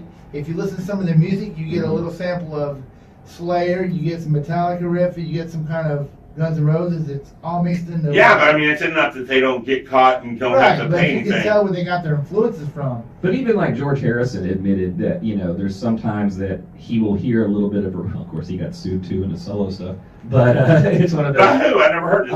The My Sweet Lord song he got sued by, it was some 50s R&B group that it was a different song. Wow. I think it's He's So Fine. It's like the same as My Sweet Lord. I have to listen to that one as well. They actually won the case. No. Wow. Tell them about the Beach Boys.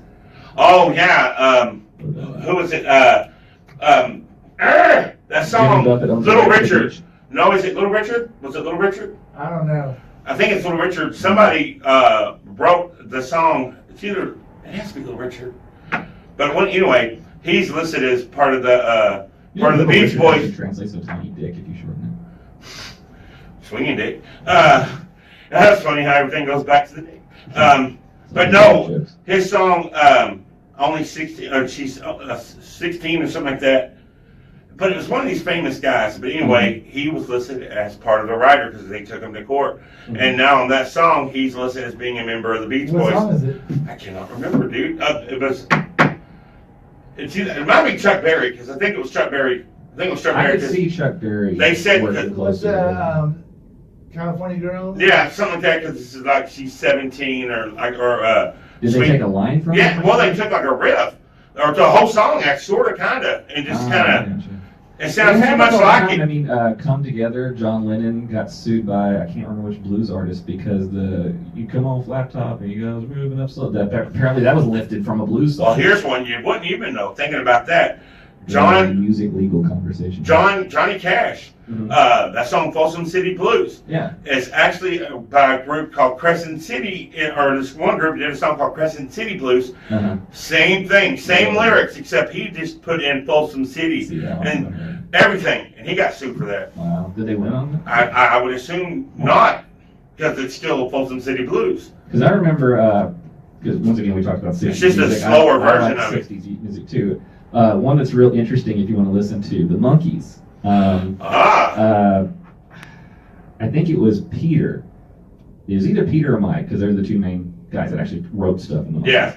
If you listen to Pleasant Valley Sunday, he said it's just a slower version of one of the George Harrison Beatles songs. Really? And I can't remember. If you look it up on Google, you'll see. He admitted. He goes, all I did was take that riff and play it slower. Okay, Knuckles, here it is.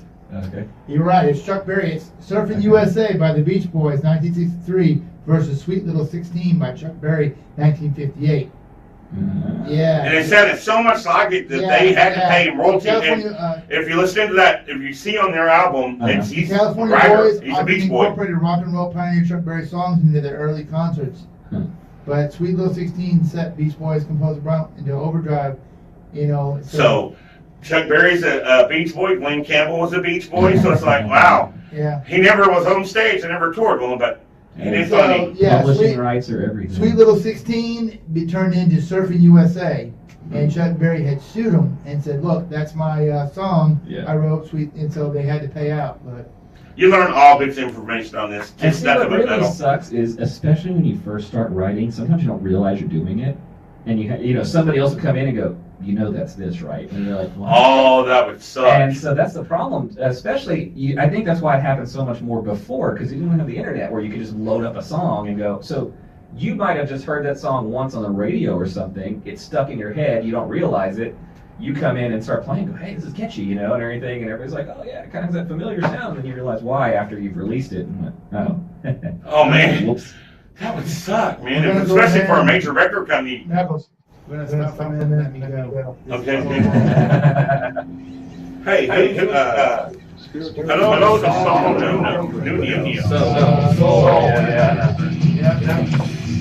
And then everybody sings in with that. But yeah, matter of fact, Matt put a video out on all these 5 different people that were singers that basically stole somebody else over the years. It happens.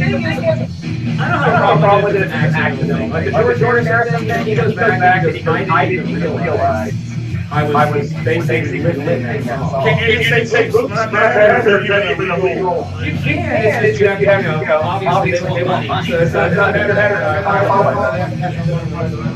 But that was kind of cool. You say that we're going put my bad kind of illegal excuse in there.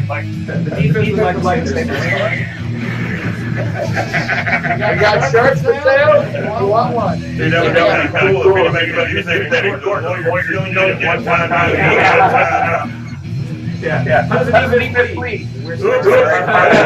Yeah. We like to go on record saying our bad.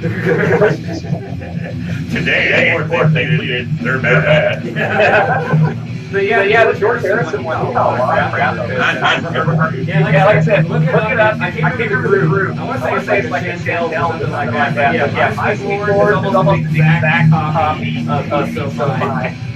I'm at that. But I can't remember what song it was, but I remember reading the interview where they talked about lifting that river of the Beatles. They go, yeah, it's this George Harrison song.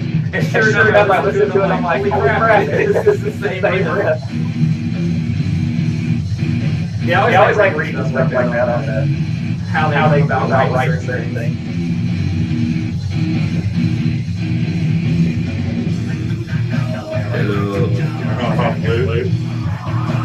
Ow.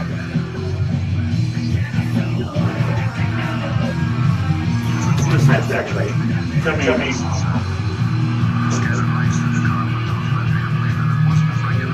They start playing. Yeah. Right now.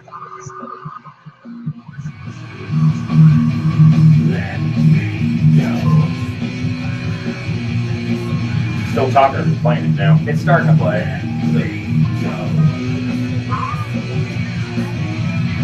Oh God, it's the same line. It's just a slower version. And all he did is he just put Folsom City instead of Crescent City. Holy crap, it's the same exact That's what I'm song. saying. It's just slower. That's it. And Wow. I found out that's just blatant though too. Yeah. I mean, a pause you gotta say, you put that out and go, oh, try to stop now. Yeah, I mean that's the same exact song. It's the same Like I lyrics. said, it everything. changed lyrics. All he did is he took out Crescent City, put Folsom City. Yeah, I was like, holy and shit. played it a little faster. His biggest song, and he didn't even write it, that cocksucker. Wow. I know, I was thinking Ill of the Dead, you know, but still, he's gonna give me. I mean, country, the thing is, though, with country, a lot of those guys didn't write their own stuff, so that a lot of times they didn't know the difference. Now, Cash did, but a lot of the other guys didn't. They What would made just, him Halsey though to think, you know, this would be a better country song? And I was like, wow. wow, yeah, that's the same exact song. But Mad Magazine's got this YouTube video, and it's called the 5 or 10 artists that didn't write their biggest hit. And you go look, and it's like, holy shit, that ain't there's something with that. Wow, somebody else did that.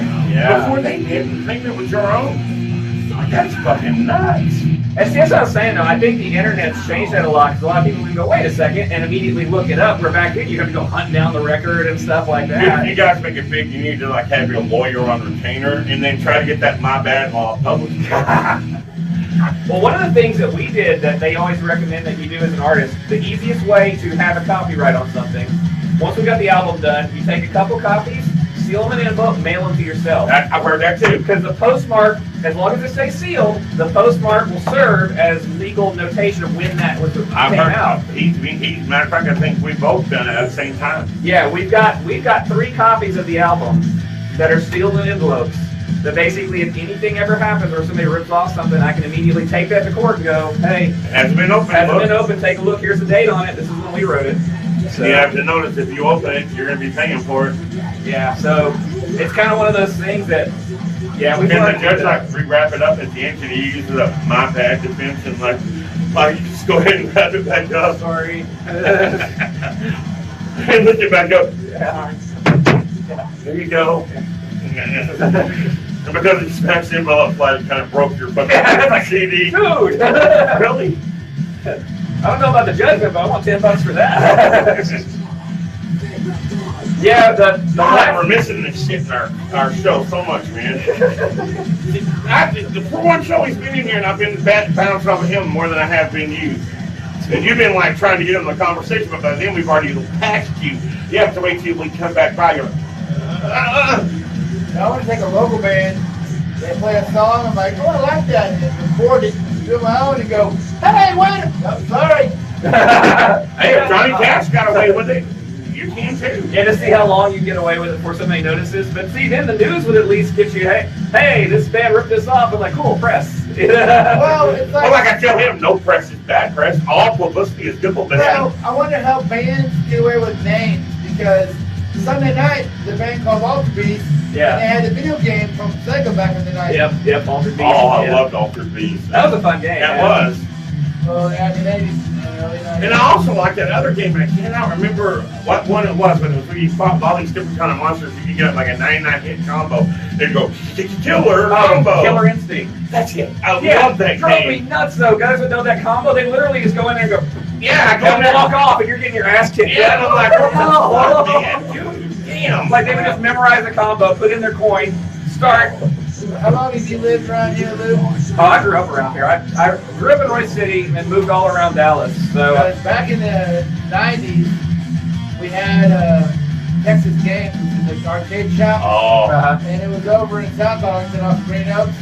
$10 you could play all the Friday freaking night, games you wanted from 6 to. to 10, you play 4 hours for $10. And he had a shitload of games in That's there. that Mortal Kombat. I think it was 3 or something. whenever in '95 I came back from the Air Force, I worked as a video game technician at Qzar down off Park Lane and Central. Free access to all the games. I had the keys. So we were sitting there one night. Oh, so you went to the place closes up. My buddy Rich was playing Dude, Mortal you should Kombat. like start working on This guy Killer had a Instinct. 30 Get that win. combo, go look for who beat you. This guy had a 30-win streak. My buddy Rich comes up, beats his ass, guy gets pissed off. He's like, what the fuck, you know? You got mad because you got beat. Then there was another one where he's playing this kid, the Killer Instinct, the kid just bumping him because he's winning. He said, bump you one more time. The kid does, go, all right, stick outside. They walk outside right around the corner, butt up, the kid didn't know it. And this kid zigs up, my friend, with his butt and drops his ass. And this kid from the car walked by and goes, you got your ass whooped. You know what? I would have just gave that dude an elbow, like a Bryson elbow right front left. My favorite thing though, we had the big giant Daytona USA one, Oh. and I got to beat Emmett Smith on that. He came in with his entourage during the day one day, and so we didn't close off the place, but kind of anywhere he was at, we kind of kept people away from him. Well, he apparently had a Daytona USA in his house, so he's really good at it. Wow. So he had like half his entourage there, and then half of some of the employees could play him. Well, because I worked on the game, I got real good at it because I'd always have to test it. Did you beat him? I beat him the first time, he got really bad. And he's like, because he was on car 8, I was on car 1. He's like, who's on 1? I'm like, he's like, you stay there, me and you right now. I'm like, Oh, shit. And it's just going to whip your ass. Yeah, You'll be waiting outside with his entourage. Network. That was All You Damn. Lies by Paralysis. This young band from New Jersey, thrash metal. Saw them Friday night at Tomcats. You should check them out on Facebook. Also, Coilback, which is another great band, playing this Friday at the Curtain Club with with 383? Yes, Ashen Verdict, and 3 other bands I can't remember. That's all right. He can't either. I'm a horrible person. He has to look it up online. Well, yeah. I would, but my phone's broadcasting on the Coilback page. If That's anybody's right. watching. But check My out, bad. check out March 31st. You know, I'm gonna start down using that Point for everything. And it's gonna be Green Jello Sucks. That's We'll be right. home tonight. Rat Daddies and Coit Road. You forgot to wash Dallas. dishes. Now, why is it My called bad. Green Jello Sucks versus just Green Jelly or whatever it is? Green Jello. I just call it Green Jello Sucks because Bill says Green Jello Sucks. Yeah. You know, Fair enough. it's a band that You sucks. think that Kraft would still be vindictive after all these years Well, if he still they used the name name? themselves Green Jelly, but I call I it know, Green but I'm Jello. saying even if you decided to put it on like a couple of like concerts as a banner or something, you think they'd still get pissed? I don't know. Maybe you could talk to the marketing department, do a few commercials for them or something. Patch it up. No, that don't work. Let me tell you something. Uh-huh. Okay, The Bear Went Over the Mountain, he wrote that song, Yeah. and Shell gas station said, hey, can we use that for commercial? Go ahead. Uh-huh. He got a $150 check, and he's like, what the? Wow. That would tick me off, dude. That was like a pretty funny The Bear Went Over commercial. a Mountain and the Shell commercial got played how many times on TV? He A needs, buttload. he needs a better lawyer, I think. Yeah, too. Well, he also, this is when we first interviewed him back in the day, Uh-huh. he said he sold 50, so many copies of the Green Jello Blue Pig song. He got a $5,000 check from iTunes. He said, let me tell you something, guys. That takes a lot. Steal my music off the internet, screw the record execs. I said, I already did, Bill.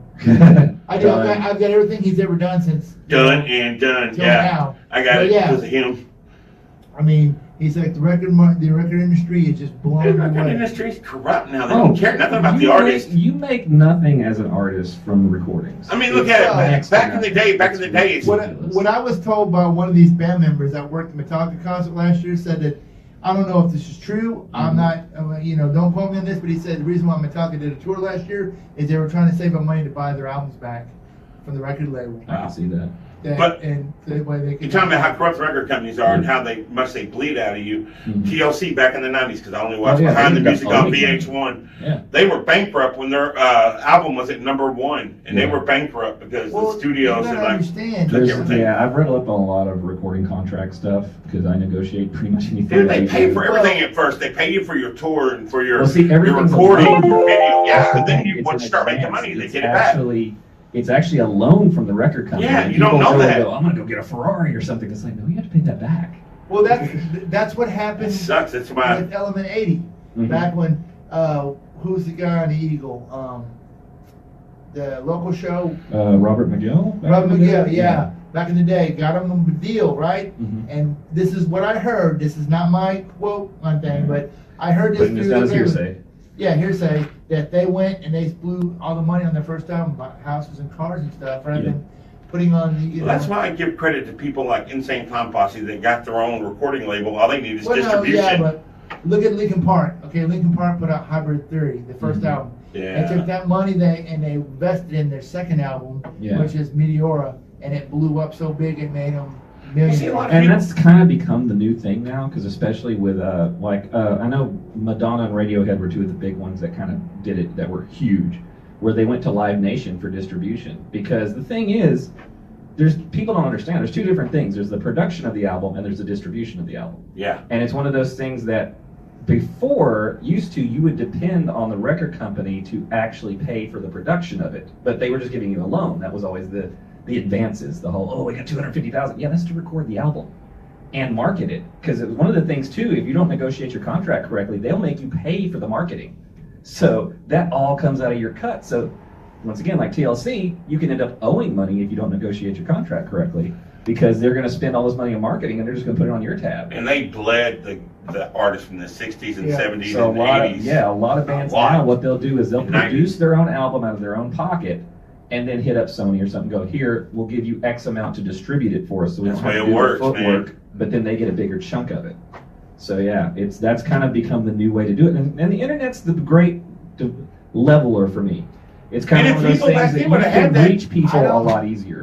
I don't know if it was their first album or their second album, but hell yeah, it did that. Mhm. They went to Daryl's studio, and instead of paying somebody to do all the recording, They still do that now, don't they? Yeah, they Yeah. used Daryl's studio, and so they saved themselves big bucks because They do all the work, and then they set it out there, and boom, it sits on. But see, that's the thing about the technology today. And you have more creative control. People back then didn't have that know-how to like go ahead and like put it and record their own and then get it to the Well, company. it was a to lot harder distribute. too in the analog days. I mean, I started when I was playing when I was like 14 or so. This is late 80s, early 90s. The analog days were I was old. sitting here, my little cassette 4-track, trying to see how many tracks I could Wow. bounce to get the full thing Wow. in there. And now it's insane because Coilback, when we first started, like the early 2000s, we spent. This sounds insane to even think about. We spent $20,000 from the pyro business to build our own studio in there. It had ADATs at the time. And it was one of those things that, we had 16 tracks. That was it. Had 2 ADATs because they could only do 8 tracks at a time. They looked like big video cassettes. And that was it. That was our whole recording. And that cost almost $20,000 with mics and everything. Now you can go download software You do it yourself and in your on a house. computer, have unlimited tracks. It's crazy. I mean, the stuff we've got right now, we haven't set it up yet in our rehearsal area, but we've got like a little interface. It's got 16 inputs. It's going to go straight into a computer and everything, and it's going to be 10 times better than that ever was, and we've spent less than $1,000 a Hey, year. dude, let me tell you Wow. something. Just mean it's just Okay, this is rap artist compared to metal artist. Okay, Oh, okay. we're gonna go. Okay, anyways, you're talking about easy stuff. Rap Mhm. artists, I can just put a beat up. Oh, yeah. They rap. I was at a Little White concert years ago, and the cat was already he was drinking and said after these mollies kick in, I'm like, well, they already kicked in. Anyways, he plugged his iPhone into the phone jack, whatever, and boom, music popped up. What do you want to hear next? I yelled out something, and he's like, all right, we'll do that. He rapped over his stuff. Yeah. Now, that's too easy. I can go home, download a That's program, way too put easy. beats on, Yeah. and bust over some beats, and then put on a CD and go, that really. Well, see, that's the difference. So that's not real. To me, that's almost like glorified karaoke. Oh, exactly. Yeah, very well. It's great that you can sing over to rap on it, but I mean, even like I said, like on my YouTube channel, the Coilback YouTube channel, I've got solo stuff on there that I did over just some backing tracks. I don't sit there and go, oh, look at my songs. I'm just like, yeah, this is me just covering some stuff so you can hear me sing different styles. So, I've got like Beatles and stuff on there, but we're not going to take the time to go learn those songs just for my ego trip, basically. all right, So, You should. let's take a break. Here's some Slayer with War Oh, okay. Ensemble. We'll be right we back. can do that. Dude, that's a great conversation. Dude, we've never gotten this deep in Well, conversation with well- anybody but you in here. It's always just. Here's the one that I love gets this, me. man. We're able to go in so many different ways with this Okay. conversation. This new cat called Little Pump. It's got Gucci Gang. Oh, That's All so these kids stupid. I know. These kids are eating it up like, oh, Gucci. I'm like, look, okay. Or like that stupid chick, Danielle Bragoli. Oh, Catch Me Outside. Girl, yeah. Yeah, she's got videos now where she gets like $30,000 to go tour somewhere. She's a no talented little piece of shit, dude. But you want to know something though? Anybody putting her videos on Facebook is making her famous because Well, everybody's worshiping how it's such a fucked up world we live in. Eminem said it like this: controversy sells, and you talk about me, I'm gonna make money. I'm just saying it's such a fucked up world that these people are. This is who you want your role model to be, to teach your kids shit. Yeah, that's the whole problem. And everybody watches it at first because it's kind of like a train wreck, and you're like, oh, ha, ha, ha. But the problem is, the more you share it, the more you propagate it. Now it became a meme, and I'm like, what the fuck are you people doing? And now she's got a recording career, and I'm like, you're kidding. I know. And she's auto-tuned all the way. You can hear it all through this, and it's nothing. 2 years ago, the mom in Grand Prairie was at the damn Kohl's and bought the Chewbacca mask. Oh, God. Oh, my man. God. She returns up the Kohl's and that Kohl's cash. She bought the Chewbacca mask. Put it Didn't on. find that funny at all, dude. Me and And him both. you know what? She got to be Peter Bayview. She got to be Yeah, Cole's bought her all this crap. Yeah, I just remember She that. got, what do you call it? It Scholarship for a wasn't kid. funny, man. We need to get together and do a video. I don't get it. I don't didn't get either. Me and him both. Same day. We're like, what the fuck? Yeah, I couldn't understand why that got big. That was like, okay, so she's laughing What's up, about it. Tony? It's like, I don't understand it either. So. Me and him are always trying to come up with an idea. Yeah, the That's- funniest thing about, you talked about like playing off the laptops and stuff. I don't know if you remember when Korn went through their little dubstep phase. Yep.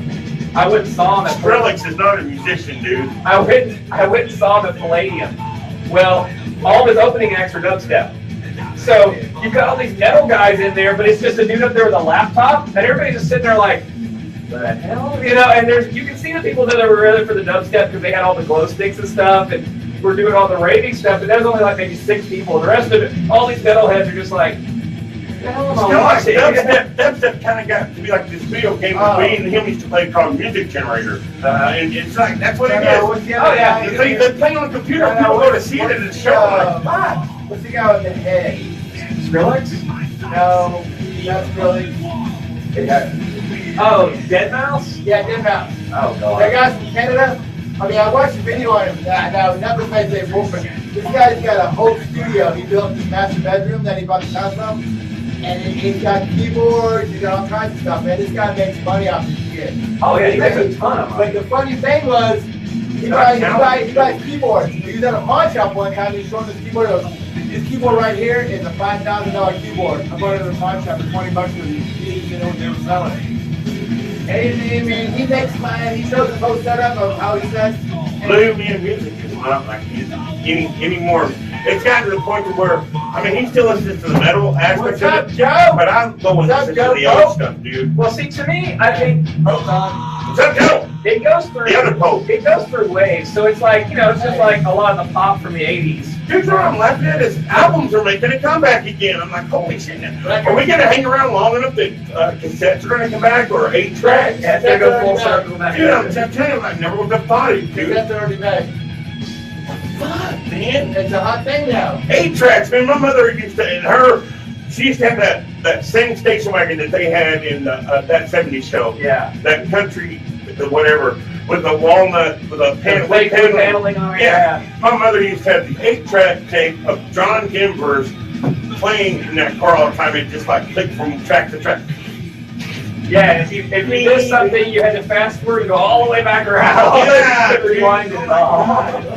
That was just really people that were See, really I lazy. caught the back end of 8 tracks. It was like my dad was mainly all vinyl, and he was old country. He listened to like original Hank Williams, Charlie Brown, and so we had an 8-track of like growing up.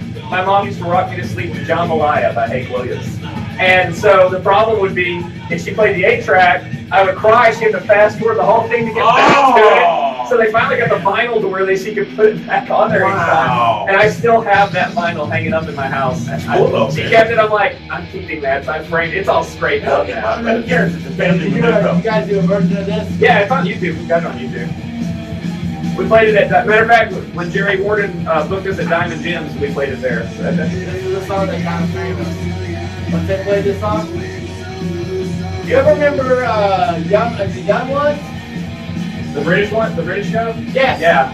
Yeah, they Oh, played here we it. go again. Yeah, it's a British show, and it's like back in the Oh, hold on a second. Your little debate about Doctor Who. How many years has that been on the air? 1960s. Yeah, I mean, been around since the 60s. I was over the weekend. The Citizens have been on for 30 years. Yeah, that dude's been up to 58. Yeah, but not with the same actor. Wait, they It's the changed same actor. people in Simpsons. Well, yeah, but Same ages and everything. that show's been on longer. But it's not a sitcom. It's not like a syndicated sitcom or a TV show. Doctor Who is awesome.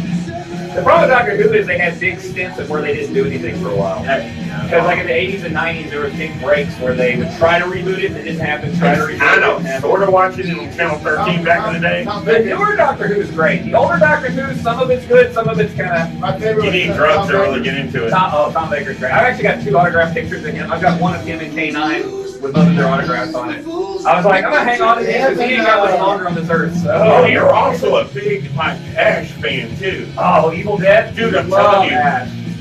I've never seen the new Evil Dead because if it ain't got Ash, Wait, aren't you the I one as the company that makes The movie film sales? I did. It got- what do you think about Ash versus Evil Dead? Oh, it's I great. love it. Dude, Yes, the new season came out I haven't seen it yesterday. The first episode is great. They It's haven't put it on hilarious. Netflix yet. Yeah, it'll be a while for Netflix. I've seen all the old stuff so far. Oh, it's a great show. It is. It's And gory. the cool thing is, I got to hang out with him in Austin back in Oh. September because he did a show there. We went out there to see him, Man's a genius. and I talked to some people, and they said he likes to go to the Jackalope, like 2 doors down after shows. That's his favorite place in Austin Did to you hang meet out. him there? So, well, what happened was we went there. When we went there, it was like a game show type thing he hosted. So we saw the winner come in, and I told him, hey, come and have a drink with us. So he sat down, and I said, do you know if Bruce is coming? He goes, yeah. He goes, I just talked to him. He said he's going to be over here in a few minutes. So him and his manager walk in, me and him walk over to the guy, to him, and he goes, "Hey, give us like 5 minutes and we'll come back for you." We're like, "All right." They go to this back room they had set up for him. Yeah. The manager comes out, he goes, "Bruce said he'll come and buy y'all some drinks tonight." And for like 5 seconds, you're like a little girl. Hey, he was in Gus Funky Live Friday night. Dude, I would love to meet Really? him. He's one of my favorite actors. Oh, he's great. Everything he does. That's is- my metal, Fishbowl Radio Talking about Network. Bruce Campbell being the Man, he's badass. the one that made me Briscoe County Jr. I love that show. I had that Motorhead show. with Ace of Spades, and we had some Slayer with War Ensemble. That's right. That's right. Yeah. I had to say something about Rest Bruce in peace, Campbell. Lemmy. You were the best. You were badass, man. That cat could drink and smoke like a mother. But, you know, he was a great He man. just had a really bad stroke of luck because he didn't find out he had cancer until he was almost time to check out. He was like 70 years old, yeah. He found out like on Christmas weekend. How bad that gotta suck, 2 man. years ago. But, God bless him, though, man. He kept it going though. He sure did. He did not slow down for anything, that's for sure. He died on his own terms. what So. was, what's the bar I'm thinking of out in California? Whiskey? No, it was something else. Not the Whiskey Go. Something else got a statue, a bronze statue of him up there. Really? Because he used to frequent it all the time. He lived out in California. Wow. Yeah. But yeah, he was. Maybe a if great, we ever go to California, we'll make it out there and see it. Yeah, he was a great musician. He influenced a lot of bands back in the day. Actually, Made all that money and never lanced that thing off his face either. Took it with him the whole time. You know, you know what my greatest moment of remembering about him is? The movie Airheads. Oh God. yeah, but look at but look, okay, Trick question. but you gotta Lemmy look. is God. Yeah. The mole or whatever it is, Uh-huh. you know. But look at it. That was his. What do you call it? Oh, but he was out in the crowd. Remember, he's like, I was a geek in high school. That Yeah. was his trademark. He had that mole, you know. Yeah, you you know. definitely could recognize him from that. I remember. See it from space. It was Level telescope.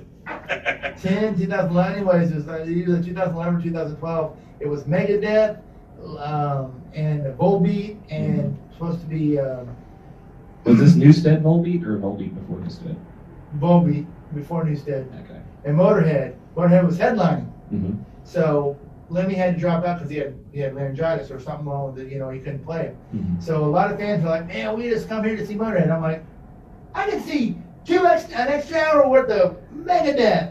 Yeah, I was excited. But is that the man that Jason's in now? Is Volbeat? He was in it for a little while. I think he's already out of it again. What's he in now? Well, he was playing with Ozzy for a while. He had his own band. I can't keep up with him. Yeah, Man. he had just. Well, I remember Newstead. Yeah. Right, he had that with, you know. Because he did Volbeat like Ozzy. right after Metallica. Why did he leave Metallica? I never really. Well, if Well- you go into it, he got hazed a lot for one. Well, let me For tell you. what? Let me tell you the story I read and what I heard. Mhm. This is how it went down. He left and was going to do Echo Brain. Yeah. I remember that. Okay, Elektra Records was going to promote it and said, okay, boom, boom, boom. And James Hetfield said, no. You know, if you're going to promote, you're going to promote Metallica, you're not promoting that stuff. So, you know what Jason said? Screw you, I'm out. Boom. And took his band and That's left. kind of a dicky move because I James. read that, I heard it. I don't know if it's true. Well, but- I mean- I think I heard the same thing. Yeah, I've heard something similar to it. I have And too. James admitted now that he was a little bit kind of dickish about the whole Is that thing. the But movie you Some wanna- Kind of Monster? You know? Yeah. But you want to know Yeah. something awesome? If you watch on YouTube, it's called Loudwire, and it's Ramen. He interviews these metal musicians Mhm. and does Wikipedia fact or fiction. So he was doing Jason Newsted about how he got into Metallica, and Jason Newsted said, when I went to audition, Mr. and Mrs. Burton were there, Yeah. and I did my audition, and they said, "You're it," you know, and they let him in. And I remember he actually said that the entire time he was kind of like their surrogate son. He got real close to the Burton family. Well, he said when the James and Lars told him he was in, they went to some like restaurant or something in San Francisco, and he's like he was doing flips and stuff that he like. I'm like, really? Yeah, that's when they first did Yeah. Japan. Metallica went to Japan. Yeah. That first year, he got in, and it was crazy. But I also remember watching that video a year and a half from the life of Metallica, I love where they that were video. where they were ribbing him because he's so cheap. He's like, because he gets his, Yeah, he took sandwiches back. back to the hotel room. He's like, yeah, these guys are gonna know. I'm not Like, spending my money on sandwiches. I wouldn't either. No, it's smart, and that's the thing is, to this day, he says he's still got plenty of cash. He doesn't have to work ever again because he invested it and held on to it. He didn't Exactly. And what is Metallica doing now? Mm-hmm. Yeah, Metallica's doing Well- covers to pay the bills. Look at Keanu Reeves, the actor. That He's guy, such a badass he lives man. in a regular house, doesn't spend much money, Mhm. and there's a picture of him on floating around Facebook where he's got two girls wrapped around him, but his Yeah, his hands aren't touching. Yeah, and so Really? Yeah, and it's like a little meme, and it says, it's kind of like the Matrix thing. Is like in the future you won't have to go to court or something like that. It just shows the circles, and he's like hovering over them, but he's not touching them. Yeah. So that way, girls, oh, he followed me. Nope, look at the picture. God, Am I man, touching you? is it something now? It's like the new Hollywood craze now that everybody's like getting called out for sexual harassment. Well, I mean, in their defense, I will say that being that I've worked in entertainment, especially films and stuff like that, it does get bad. I used to warn a lot of my female friends. It's like, okay, if you're going into this, you better have your wits about you, because there will be people that will talk you into But stuff. the one thing I'm trying to get him to understand, and I'm trying to understand, is why wait 30 or 40 years later and bring it up? And like what happened with Bill Cosby. Yeah, Why bring it up now? that's the biggest problem is You know trying to have the first person having to do it. That just makes me think that you're all about What's going lying. on right now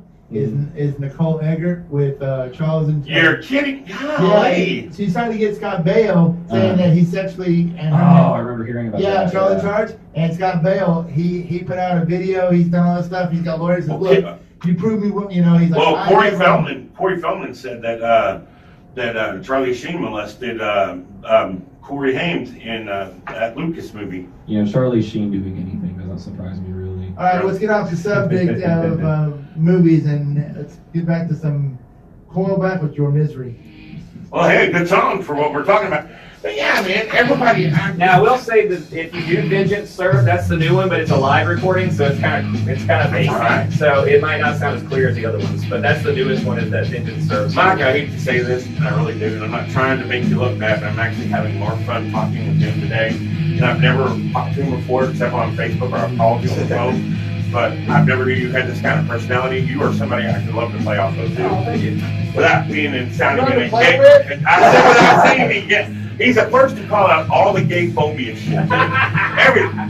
Dude, if you hang around us long enough, you're gonna go, God damn, he's fucking perverted, ain't he? I'm like, yeah, he is, and I'm sorry. But I mean, there's a lot. Hey, I'm not perverted, okay? You're pro-verted. Right. He's a professional pervert. I was pre-bird, I was pervert, and I'm a pro-bird. Years of practice got you there. I'm a music buff. He's a porno buff. He knows his pornos. I have no idea. I love the stars. Exactly. I don't know any. Hey, I've got on eBay right now. I've got an autographed Tara Patrick poster for sale. I don't know who that is. Tara Patrick, autographed poster of hers. Oh, she's huge, dude. She was like bigger than. He's also into collecting stuff of Dukes of Hazzard paraphernalia. Really? Yeah, he goes and gets like all old stuff of the 70s. Dude, we went out in the country, like out there towards Alvarado and stuff in the backwoods to go pick up a lunchbox for him one day. He paid $20 for it, and somebody had the same thing like a week or two later for like 60. I'm like, dude, trying to sell it. Keep mine. See, I've actually done that with a lot of my Evil Dead stuff because I know what the value is on Dude, it. I was looking at all your stuff that you showed. You have a bunch of cool collections, dude. Oh god, I got lots of collections. I'm actually selling off a lot of the stuff that is kind of off focus. Like I'm keeping it with Maleficent, Aliens, and Evil Dead, and a little bit of like spooky stuff. I've never watched Maleficent yet. I haven't. I own it, but I've never watched it. I've never. Oh wow. Well, you tell you're Disney. Yeah, I work with her at Disney. So. Well, I'm just glad you're Disney and not a brony. Oh god. My Little Pony fan. I don't know. I'm just I saying. don't know where that came out. I don't know. That's just. I don't get that one. I have never understood that one. Some tough dudes are bronies, and I would not want to make them fun of. Yeah. I never would have figured you, dude, or a brony. No, it became a thing somehow. I don't know how. I never even watched the cartoon. I seen the commercials vaguely as a kid when I was on TV watching Saturday morning cartoons, which we were talking about over the weekend. Whatever happened to Saturday morning cartoons? Kids don't wake up at Saturday morning anymore. Back in the 70s and 80s, man, I was up at 7 o'clock in the morning wanting to catch my Super Friends and Scooby-Doo and Bugs Bunny. Bugs Bunny. I love Bugs Bunny. I was too, dude. Yeah, it was always Looney Tunes for me. It's like, it was one of those things that, I'd watch some of the stuff I played with at the time, G.I. Joe and all that stuff. Dude, I owned the original G.I. Joe TV series that came on. Really? Yeah, I bought the whole, everything from back in the 80s. I don't like exactly any of the new stuff, just like I bought the old seasons of Transformers. You know what cracks me up? And the real Ghostbusters. Did you ever watch the first Transformers animated movie? Yeah, I got it. Own it. Do you remember when they cussed in it? Yeah. I remember as a kid wondering why they would do that. I went and looked it up one day. I was like, why did they cuss in there? Apparently, if you had a PG rating, You could say fuck in the PG. well, the whole thing was they shot for a PG rating because then parents couldn't just drop off their kids. They had to go in too, so that's an extra ticket. Well, do you know And what? you could play it later. Do you know what movie prompted them to make PG-13 the new rating? What was that? The Indiana Jones Temple of Doom. Really? That was the one? That was the one that went to PG-13. That was the very first movie that was PG-13. And I remember watching it at the movie theater. I don't know what prompted it. I mean, and back in the 80s, if you watch something that's PG-13, fuck, it would say that. I remember when Crocodile Dundee came out, and the fact she had a thong on and her butt was showing was like, oh my god, that's scandalous. That was awesome, though. And it was just like, really? That's When you're a teenager and you're looking for shit like that, you go, oh. Yeah, but it's like these days, that would be almost get a G rating. Nobody Yeah, cares. nothing, man. But yeah, I thought it was funny. They put cussing on purpose in the Transformers movie so parents would have to buy a ticket to take their kids to it. See, Mike collects Dukes of Hazzard. I collect, Mike also has a big CD collection. Yeah. I have a huge DVD collection. See, that's me. I got movies. And I collect old-timey radio shows from the 30s and 40s. And Oh, that's cool. dude, because Mel Blanc had a radio show called The Mel Blanc Show, and he did the voice of Porky Pig got on a there. lot of them, actually. Dude, Yeah. I mean, no, I know, but he's like, on Abbott and Costello, he did the Bugs Bunny character on the Abbott and Costello radio show. They had him like, Bud and Lou would get in the elevator at a department store, and Bugs would be like the elevator guy. And he'd do something, he'd like, ain't I stinker? But man, that was cool, dude. And I love like Three Stooges. I have everything the Stooges ever did.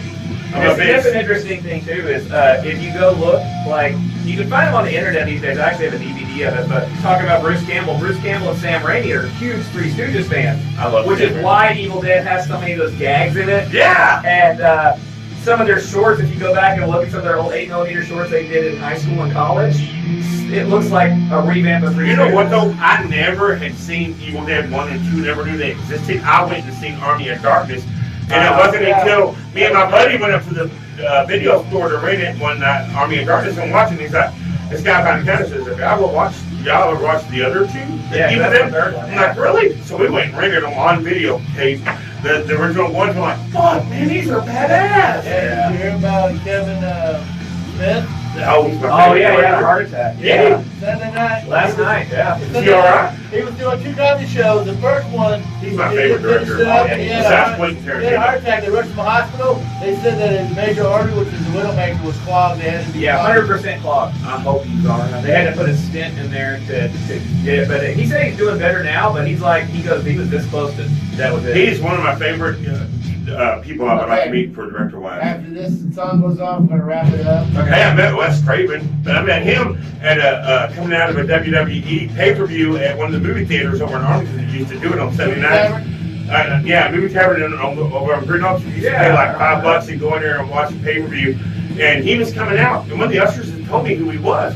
So he was wearing this little trench coat with a hat, just pulled over. I thought, Mr. Craven, Mr. Craven. He turned around, and I met him. I was talking to him.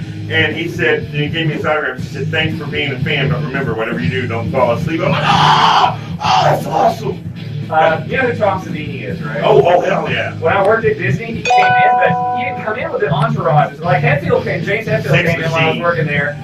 But Tom Savini just, because not a lot of people know him at Disney. You know, Disney people, there's not a lot of crossover. Right. But I saw him, I'm like, holy crap, that's Tom Savini. And it was like, one of the other guys that was into horror like me, he's like, this is totally Tom Savini. So we kind of walked up, and we can't mess with him working there, you know. It's like, we have to kind of leave him alone. But we just like, hey, Tom. He's like, hey, guys.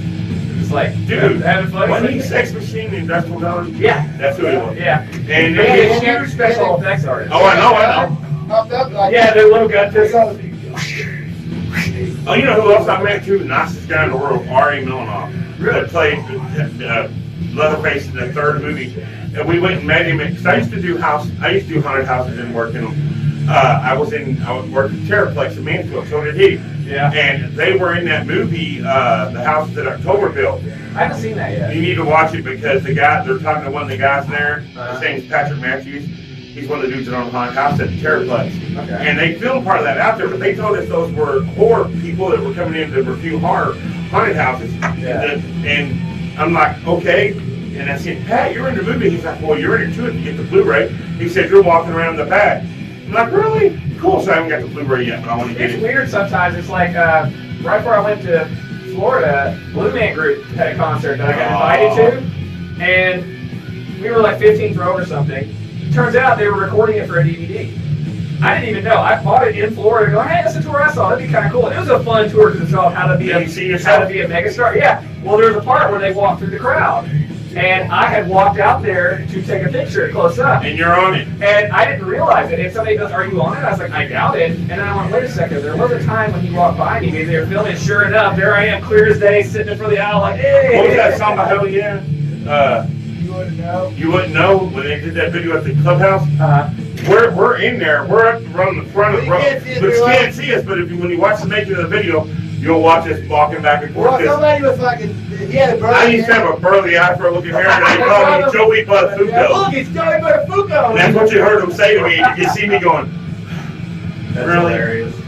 Yeah, I mean, the only other thing, really, I was on an investigation Discovery show that I did pyro for, but I was an extra, so I was one of the witnesses to the murder. White. This is Brian Contreras. This is George Gall, and we are Aska, and you're listening to They don't know George Buffett. All right, you're back. Ascot or Aska. Aska. Aska. That was Aska. George, Danny, we love you. Yeah, I from the said 90s. Ascot, then jump in. That just didn't seem right. That's right. All right, we're back on the Nothing But Metal Show. We're gonna be opening with I Hate God. Coilback for coming in and plugging the music. Right. Appreciate you letting me come in here and Oh, plug that's right. things. You know, we had some good music tonight. Somebody talking smack about me already. My name is Metal Mike, Knuckles. And I'm Lew Morris. and we tell you each and every Monday to keep it Nothing but metal. Oh. And now we play the most non-metal song ever. Really, do we? Well, we try to. He doesn't really go look anymore because he's always working. But we need somebody like your experience to bring a funny song every Oh, I week. got you. Okay. Because I just make weird sounds the whole time. Oh, I'm telling you. That's right. Yeah. Well, Lou, I hope you want to be a part of this because I'd love to have you on here, man. I'm running those noises. You would be.